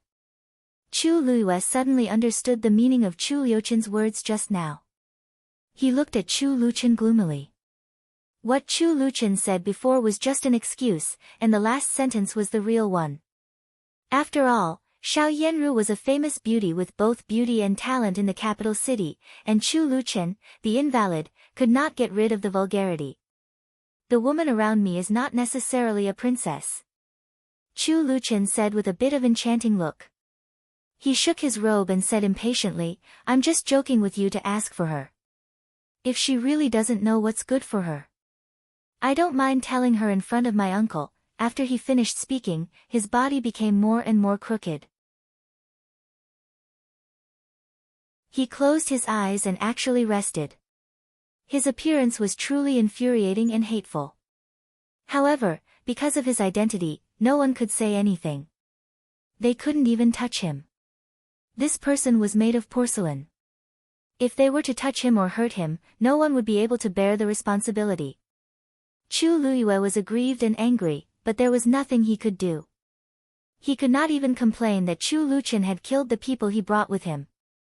He even had to secretly ask Xiao Yanru not to go to the gate of Concubine Land's palace anymore, so as not to arouse his father's suspicion. Although he was the eldest son, he was not born by the empress. He was the eldest son, but not the legitimate wife. It was very difficult for him to seize the throne, so he had to be cautious in all aspects. Third brother, have a good rest. I won't disturb you anymore. Chu Luyue had to stand up. With a gloomy face, he could only say such words and left. After Chu Luyue left, Qin Wanru slowly breathed a sigh of relief. Listening carefully, there was no sound outside, and she did not know what Chu Luchen was doing. She took a deep breath and put her ear to the screen, trying to listen to the movement outside. It was so quiet, which was really not like Chu Luchen. There was no sound in her ears, and she could not even hear the breathing outside. Qin Wanru inexplicably panicked. Did something really happen to this master? Of course, ordinary people would not have an accident without a sound, but she could not be sure about this master. Thinking of the old woman who had a relapse on the road just now, Qin Wanru was also a little panicked. Could it be that she was angry with Chu Luyue and had an accident? Although she had heard that it was Chu Luchen who had been angry with Chu Luyue, it was really uncertain about his health. She did not anger others, but hurt herself. With this thought, she hurriedly stood up and turned around to face the screen. If something really happened, she could help treat it. However, she was afraid of disturbing this master, so she felt that it was better for her to lie down in front of the screen and observe the situation before going out.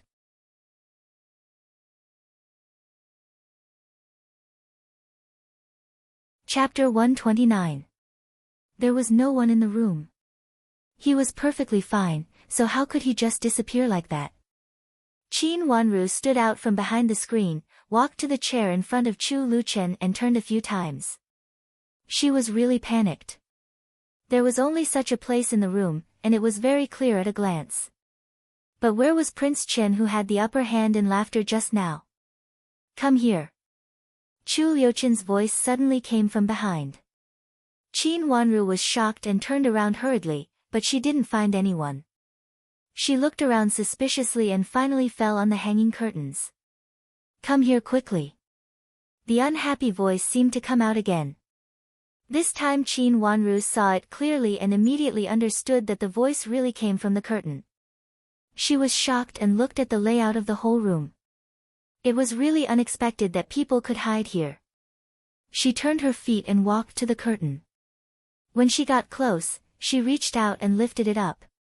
She saw Chu Luchen standing at the door with his hands behind his back, so she followed him in. Feeling the movement behind him, Chu Luchen walked into the secret door, and Qin Wanru also followed him in. After entering the secret door, she found that there was a staircase behind the secret door, which was not big. Chu Luchen stepped on it.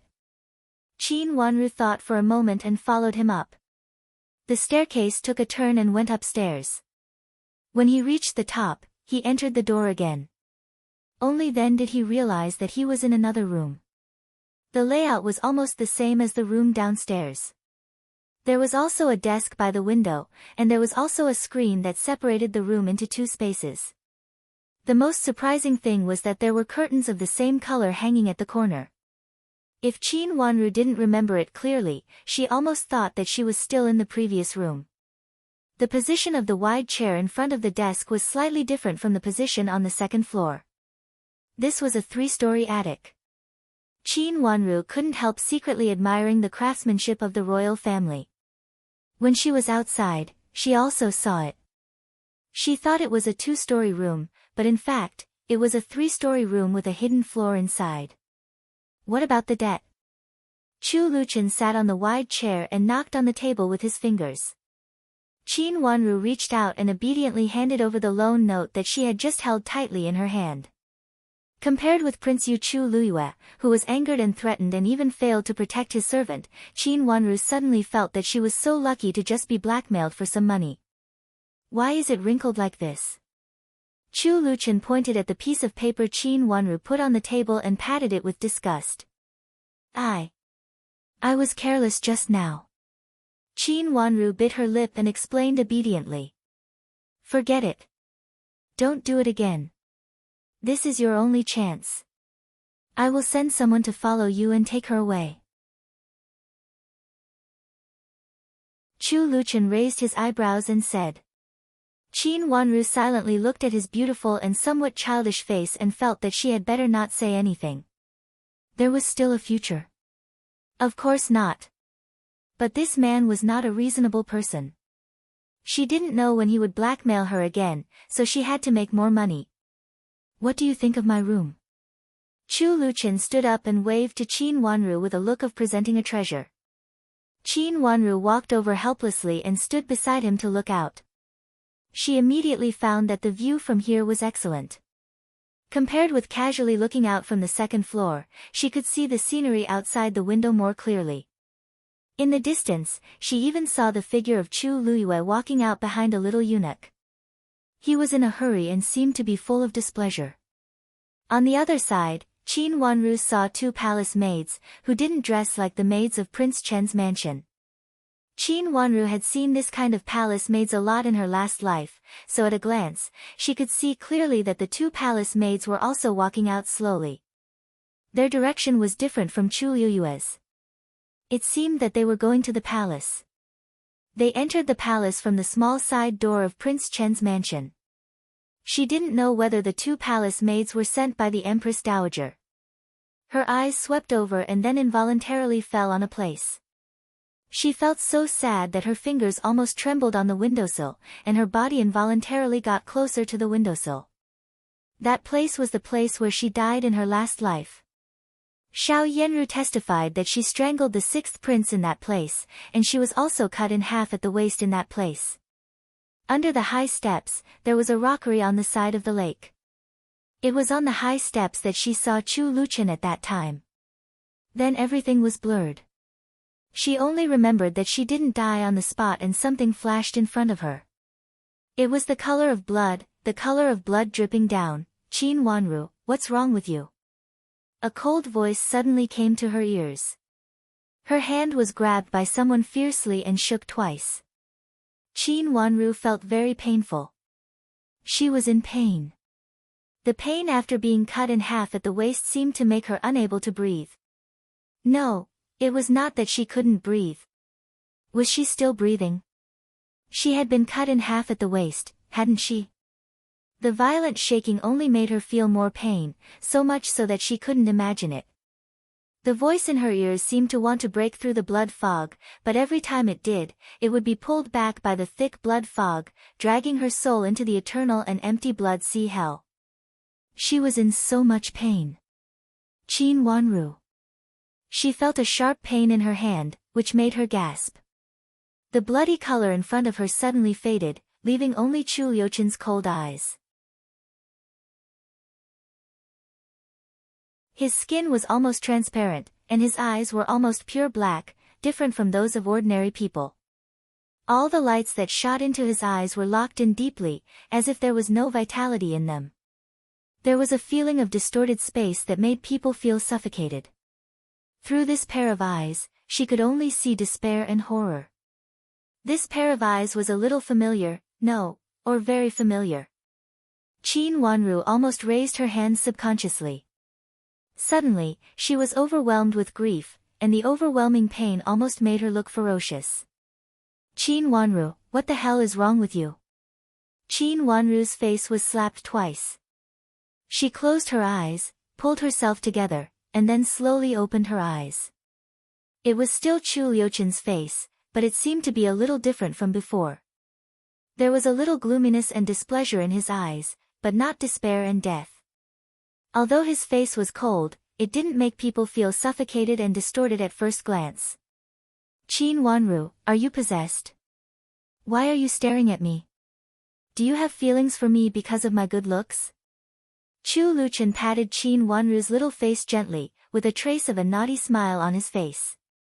Prince, what's wrong with me just now? Qin Wanru reached out and rubbed her eyebrows. Her little face drooped, and her head was a little dull and painful. She tilted her head and looked at Chu Liuchen again. She really didn't feel that she was familiar with him in the last life, and she just looked at him from a distance. Who knows what's wrong with you? Maybe you are stunned by me. Chu Liuchen said naturally, but his eyes were cold where Qin Wanru couldn't see. At that moment, he clearly saw that Qin Wanru's usually clear watery eyes were blood red. Could it be that the scenery here reminded her of something that happened in her own Fu? Could it be that Madame D became arrogant again after coming to the capital? Prince, I seem to have fainted just now. Qin Wanru lowered her head silently, and her hands were still on her head, and she rubbed it again. She really didn't know what had happened just now, and now it was a little strange to think about it. Did she see those in the last life, or did she just imagine them at will? The memory was a little messy and a little vague, so she couldn't tell whether it was real or illusory. Then you go back. If you have money, first calculate my money. Chu Liuchen said casually, and his eyes fell on Qin Wanru's face. Suddenly, he reached out his hand and knocked off Qin Wanru's hand. Then, under Qin Wanru's shocked gaze, he reached out his hand and touched her white and tender forehead. After a little touch, Chu Liuchen's hand dropped down, and he said meaningfully, you don't have a fever, and you look worse than me. Prince, can I go to your yard for a walk? Qin Wanru hesitated for a moment and asked. Why do you want to go? Nangong is not a good place.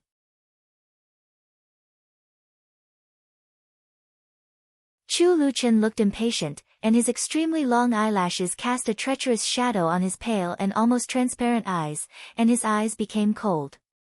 Then, can I leave first? Qin Wanru saw that he was in a bad mood again, and it happened that she really had a headache at this time. After thinking for a while, she felt that there would be opportunities in the future, and she couldn't be anxious, so she hesitated and asked. Chu Liuchen turned back to sit on the wide chair, and directly waved his hand. After Qin Wanru carefully bowed to him, she left. When she went down the stairs and passed through the secret door, she found Xiao Xuanzi standing at the door of the second floor with a smile. Seeing Qin Wanru coming out, he hurried a few steps forward and bowed to her with a smile. After bowing, he stealthily pointed up, and lowered his voice to ask, Second miss, is our master in a much better mood now? Qin Wanru looked at Xiao Xuanzi with a strange face. The master was strange, and the servant was also strange. How could Xiao Xuanzi say that the sick and arrogant prince was in a good mood now? She shook her head. Not good. It can't be. He took second miss upstairs. Xiao Xuanzi reached out to touch his head with a surprised look, and looked at the curtain with doubt. Qin Wanru didn't know how he got the answer, and she was still dizzy at this time. She nodded to Xiao Xuanzi, walked past him, and went downstairs. Downstairs, Yujia came out from the shadow in the corner, and was also shocked when she saw Qin Wanru's little pink face was pale. She hurried to help her, and asked in a low voice, "Miss, what's wrong with you? Go, let's go back." Qin Wanru touched the thing in her sleeve, and it was still there, but it was not the best time, so she whispered. Although Yujia still had doubts, seeing that Qin Wanru didn't want to say anything, she hurried to help her go out, and a little eunuch consciously led the way in front.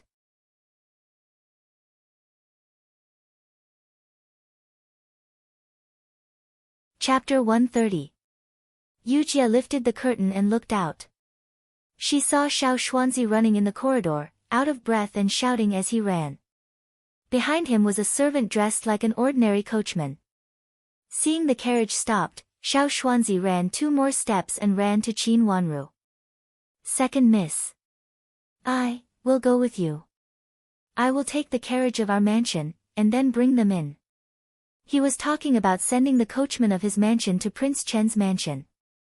Just now, Qin Wanru was so confused that she forgot about it. The carriage set off again, followed by the small carriage of the servants of Prince Chen's mansion. The 2 carriages went out of the gate of Prince Chen's mansion one after the other. The chief guard at the gate of Prince Chen's mansion wanted to go up and check, but was stopped by a guard behind him. After the guard whispered something in the ear of the chief guard did not go forward. Just now, the news that Prince Yu's 2 servants had been killed had spread out of the mansion. After that, Prince Yu left angrily with a gloomy face, which was also seen by the guards at the gate of the mansion. Even Prince Yu had suffered a setback. At this time, it was better not to offend Prince Chen. After all, if Prince Chen was really angry, it would not end with 1 or 2 heads. The guards who guarded Prince Chen's mansion changed one after another, and almost all of them died under the anger of Prince Chen. For the sake of everyone's survival, it was better to take it easy, especially when Prince Chen was angry. Whoever bumped into him would die. Although the leader of the guards wanted to see the people in the small carriage, he touched his head and felt that it was better to survive. No matter who his master was, it was said that when Prince Chen was angry, even the emperor would not reprimand him if he started a massacre. This group of guards had just been in office for a few days, and everyone wanted to live well. Even if the chief guard had other ideas, the guards could not let him do whatever he wanted for their own lives. The 2 carriages went out of the gate of Prince Chen's mansion smoothly and helplessly. After winding all the way, they came to a small courtyard in a small alley. Yujia went up and knocked on the door. Inside the door, Wang Feng heard the knock according to the rules and hurried to open the door. When he saw Yujia, he was stunned. For fear that Madame D would find this place, Yujia and others tried not to come here. "Miss is in the carriage. She told us to bring the person to her." Yujia pointed to Xiao Xuanzi who got off with her. Wang Feng looked out of the door and saw Qin Wanru faintly in the window of the carriage of Qin's mansion. He nodded at once. After entering the door, he pulled out a tightly bound, gagged, and covered person from the room. Xiao Xuanzi did not speak of him to Wang Feng and brought him to the carriage of Prince's mansion. The man who was pulled out was not obedient and struggled desperately. Xiao Xuanzi came over and slapped him hard on the back of the head, making him fall to the ground. After the carriage of Chen's mansion, Qin's mansion's Qian of the carriage, Qin's mansion's Yan's Qi, Qin's gong. Madame Qian of the carriage of the Wang of family. The mansion's Qin's rafter the carriage of Ping of the carriage. Of Ru of the Qin, Wu, she came. When she arrived at Qin's mansion, she saw the person sent by Madame Dowager to summon her before she arrived at her own courtyard.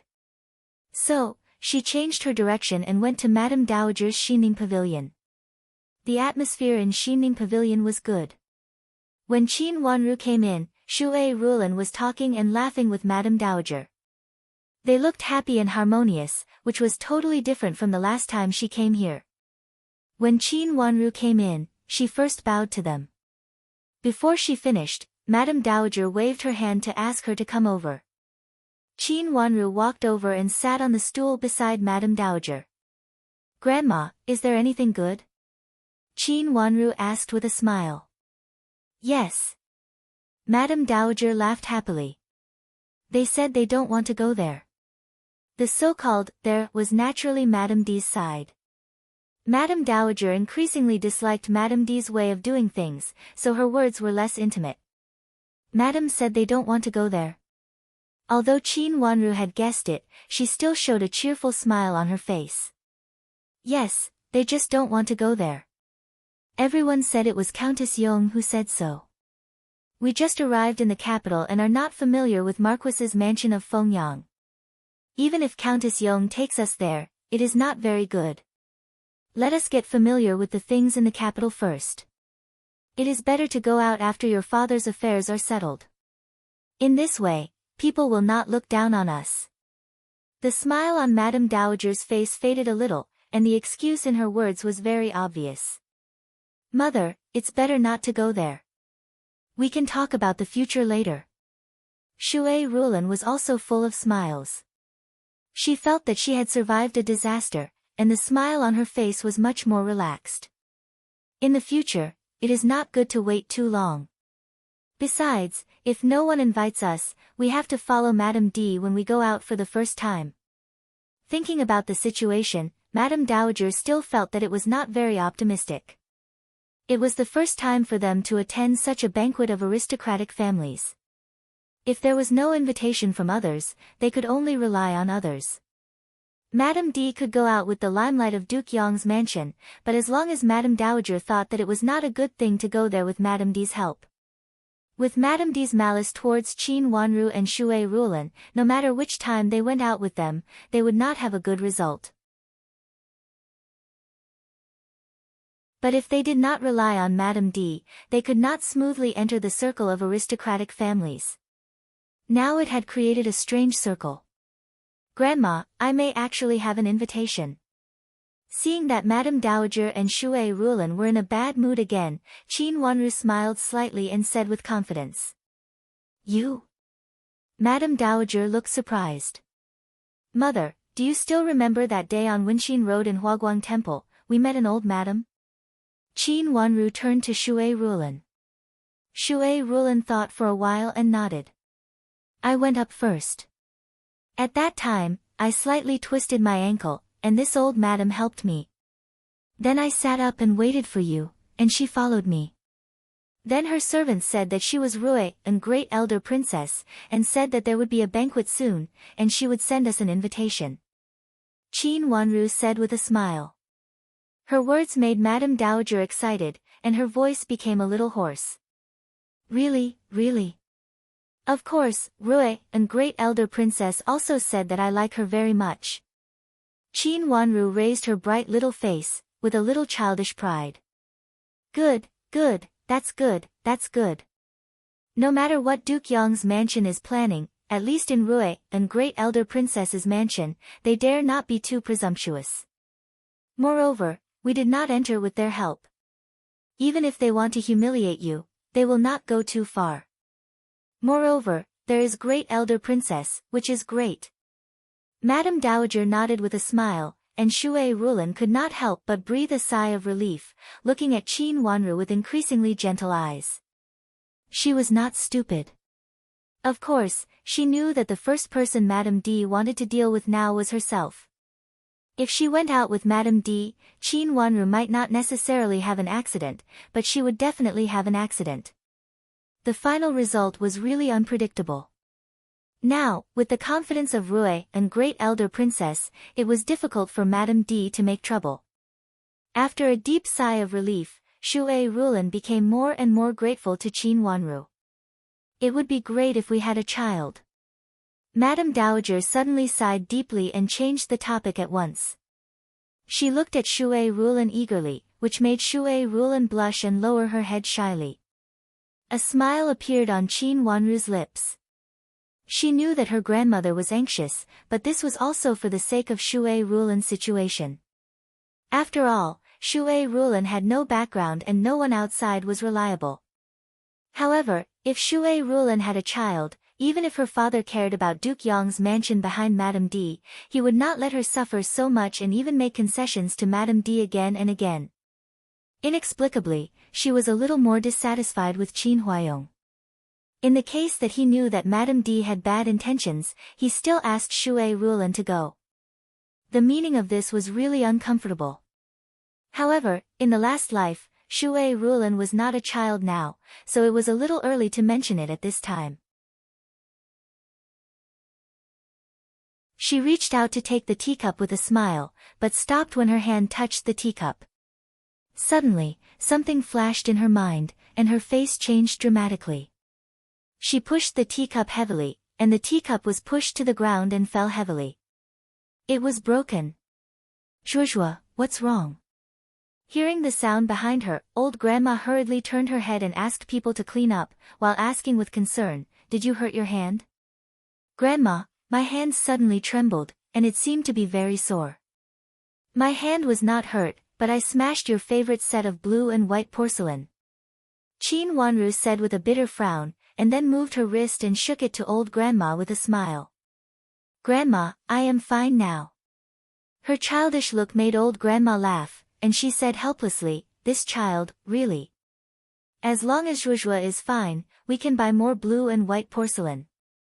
Wanru, let me see your hand."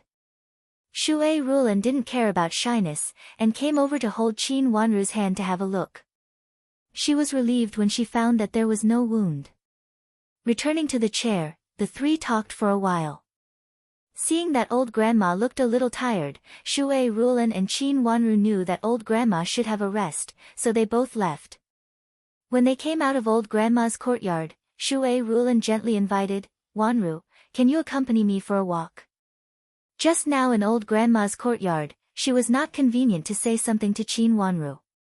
Qin Wanru knew that Shui Rulin had something to say to her. Originally, she also wanted to talk to her about an important thing. The reason why the teacup was broken was that she thought of that thing. She was so shocked that she didn't hold the teacup and pushed it out, so she accidentally smashed the teacup. A scene flashed in her mind, which made her think of a possibility, and a trace of hostility flashed in her eyes. At this time in her previous life, she didn't understand at all. Although her grandmother and Shui Rulin cared about her, there were many things that they didn't tell her at such a young age. Unlike in this life, she showed precocious and sensible different from children, so her grandmother and mother sometimes treated her as an adult and didn't hide some things from her. That thing was a big deal for Shui Rulin or for the whole Qin's mansion.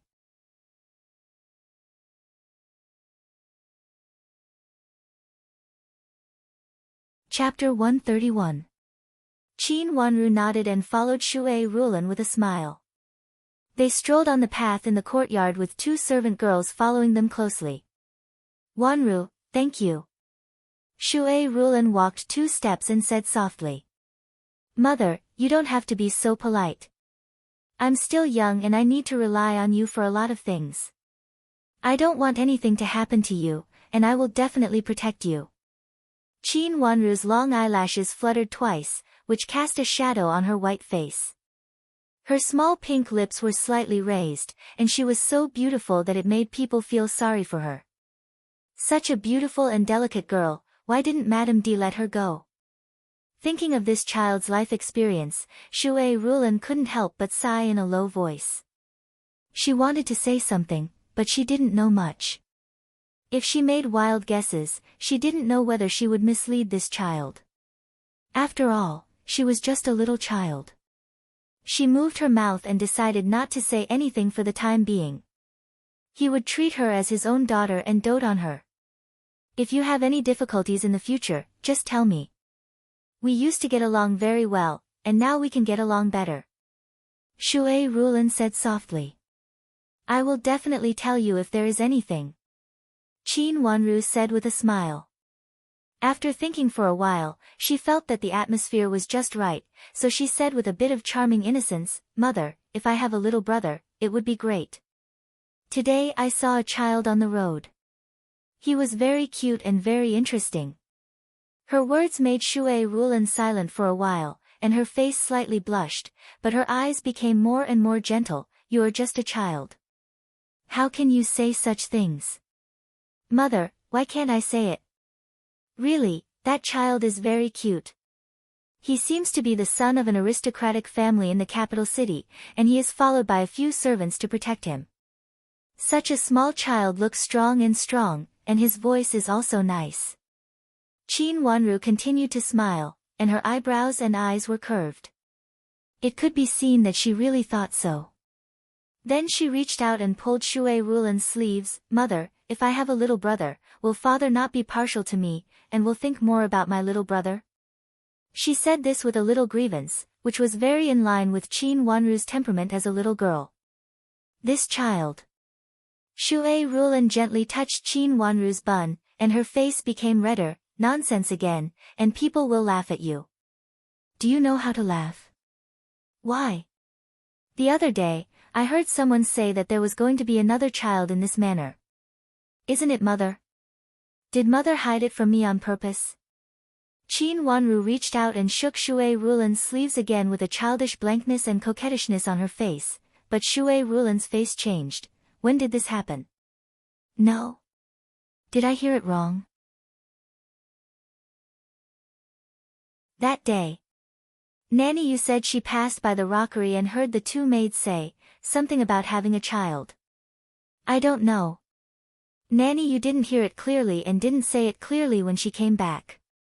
I thought it was Mother." Qin Wanru blinked her eyes and looked a little confused. "Who told you that?" Shui Rulan's face darkened and she continued to ask. Nanny Yu said. She took a look and didn't see clearly who it was, but she heard that it seemed to be someone from Mother's courtyard. Qin Wanru said. It seemed that she didn't know the details. After thinking about it, it was reasonable. She heard a word or two on the roadside and didn't hear it clearly, so it was inconvenient for her to go and see who it was. Shui Rulan's face was very pale, and her hands were slightly trembling. These words were just a word or two for others and they didn't know what it meant, but for her, it was like a bolt from the blue. She was not in good health these days, and her period of menstruation was also delayed for several days. She thought it was just because she just arrived in the capital city, and there were many affairs in the mansion, that she was tired, which led to her physical discomfort. She didn't care about it and casually called a doctor to have a look. The doctor said that she was just too tired and didn't say anything else. He just told her to take good care of herself and not worry about anything else. He also made some conventional medicine to keep her healthy.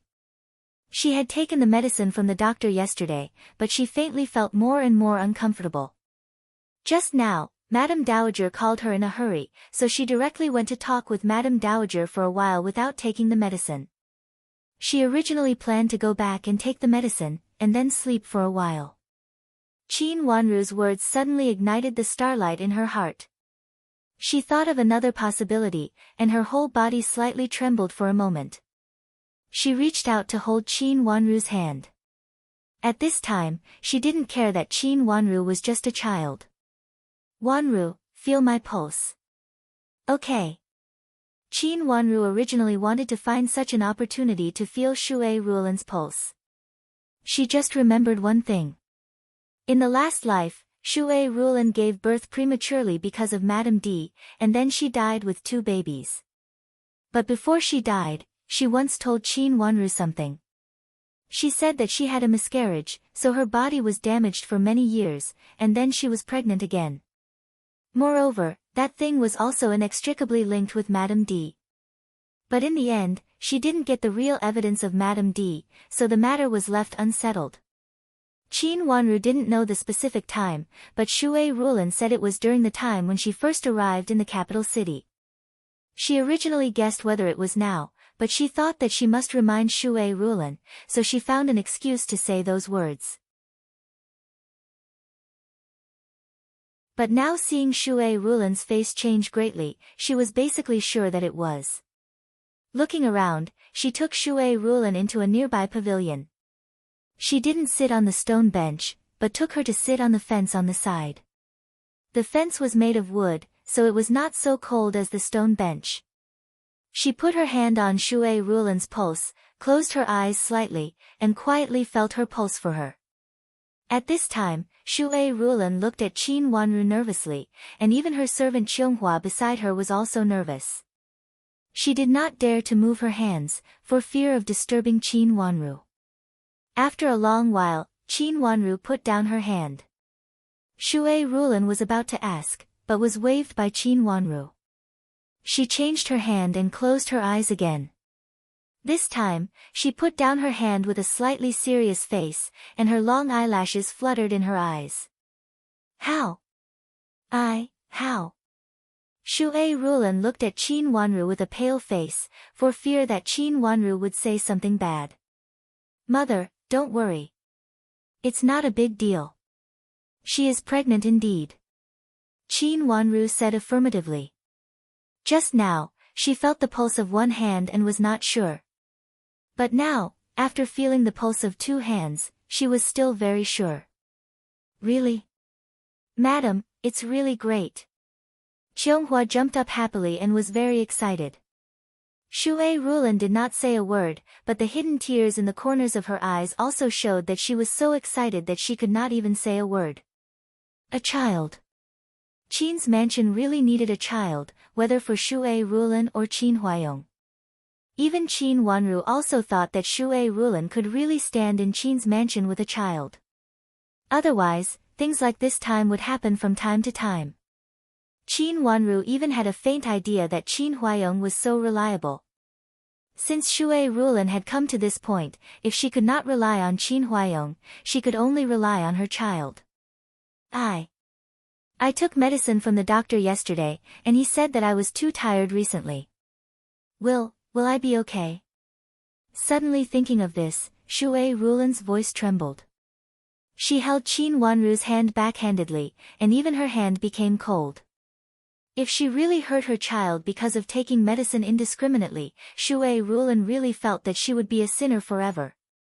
Mother, where did the doctor come from? Qin Wanru asked. Shui Rulan looked back at Qianghua, and Qianghua hurriedly stepped forward and said, when we go out of our mansion, we invite a doctor from the clinic opposite the intersection. I heard that his medical skills are good. When did he invite him? Qin Wanru asked again. Yesterday, Madam said that she was not feeling well and felt a little sleepy, so I suggested that Madam invite a doctor to have a look. I heard many people say that when they arrive at a new place, they will not adapt to the climate. I thought Madam would also be like that. Moreover, after entering the mansion, Madam has been busy dealing with the affairs of the mansion. Qianghua grasped the corner of her clothes and explained anxiously with a pale face. It meant that it was an unexpected situation. Moreover, Madame D had been trying to deal with Shui Rulan at the banquet recently. Even if she noticed something wrong, she would not immediately take action. Thinking of this, Qin Wanru relaxed, stood up and said, Mother, take me to see the medicine prepared by the doctor. Okay, you come with me. Shui Rulan hurriedly stood up and said. Because she stood up in a hurry, she almost fell down. Qin Wanru and Qianghua hurriedly reached out to support her, and then they went to Shui Rulan's courtyard one after another. When they arrived at Shui Rulan's courtyard and were seated in the main room, Qianghua hurriedly brought over the medicine prepared by the doctor yesterday. Qin Wanru opened a packet, looked at it, and picked up some more. She put it to her nose and smelled it, with a faint smile on her face. She put down her hands and wiped her hands with a handkerchief. Mother, don't worry. It is just a common medicine to regulate and nourish the body. It is not harmful. But you'd better not take too much of this kind of medicine. Every medicine is 30% poisonous. At this time, you should focus on taking care of your health. Hearing Qin Wanru's words, Shui Rulan was finally relieved, and her face slowly recovered. She took the warm water served by Qianghua, took a sip, and calmed down. Mother, you are not in good health. You'd better rest more during this period. Qin Wanru suggested again. But there are so many things in the mansion. Shui Rulan put down the cup and frowned. She had just arrived in the capital, and there were many things to buy and many affairs to deal with. She could not rest at all for a while. On that day, she accompanied Qin Wanru to Huaguang Temple. Because she had just arrived in the capital, Madame Dowager had not handed over some procedures. Besides, Madame Dowager specially gave her half a day off.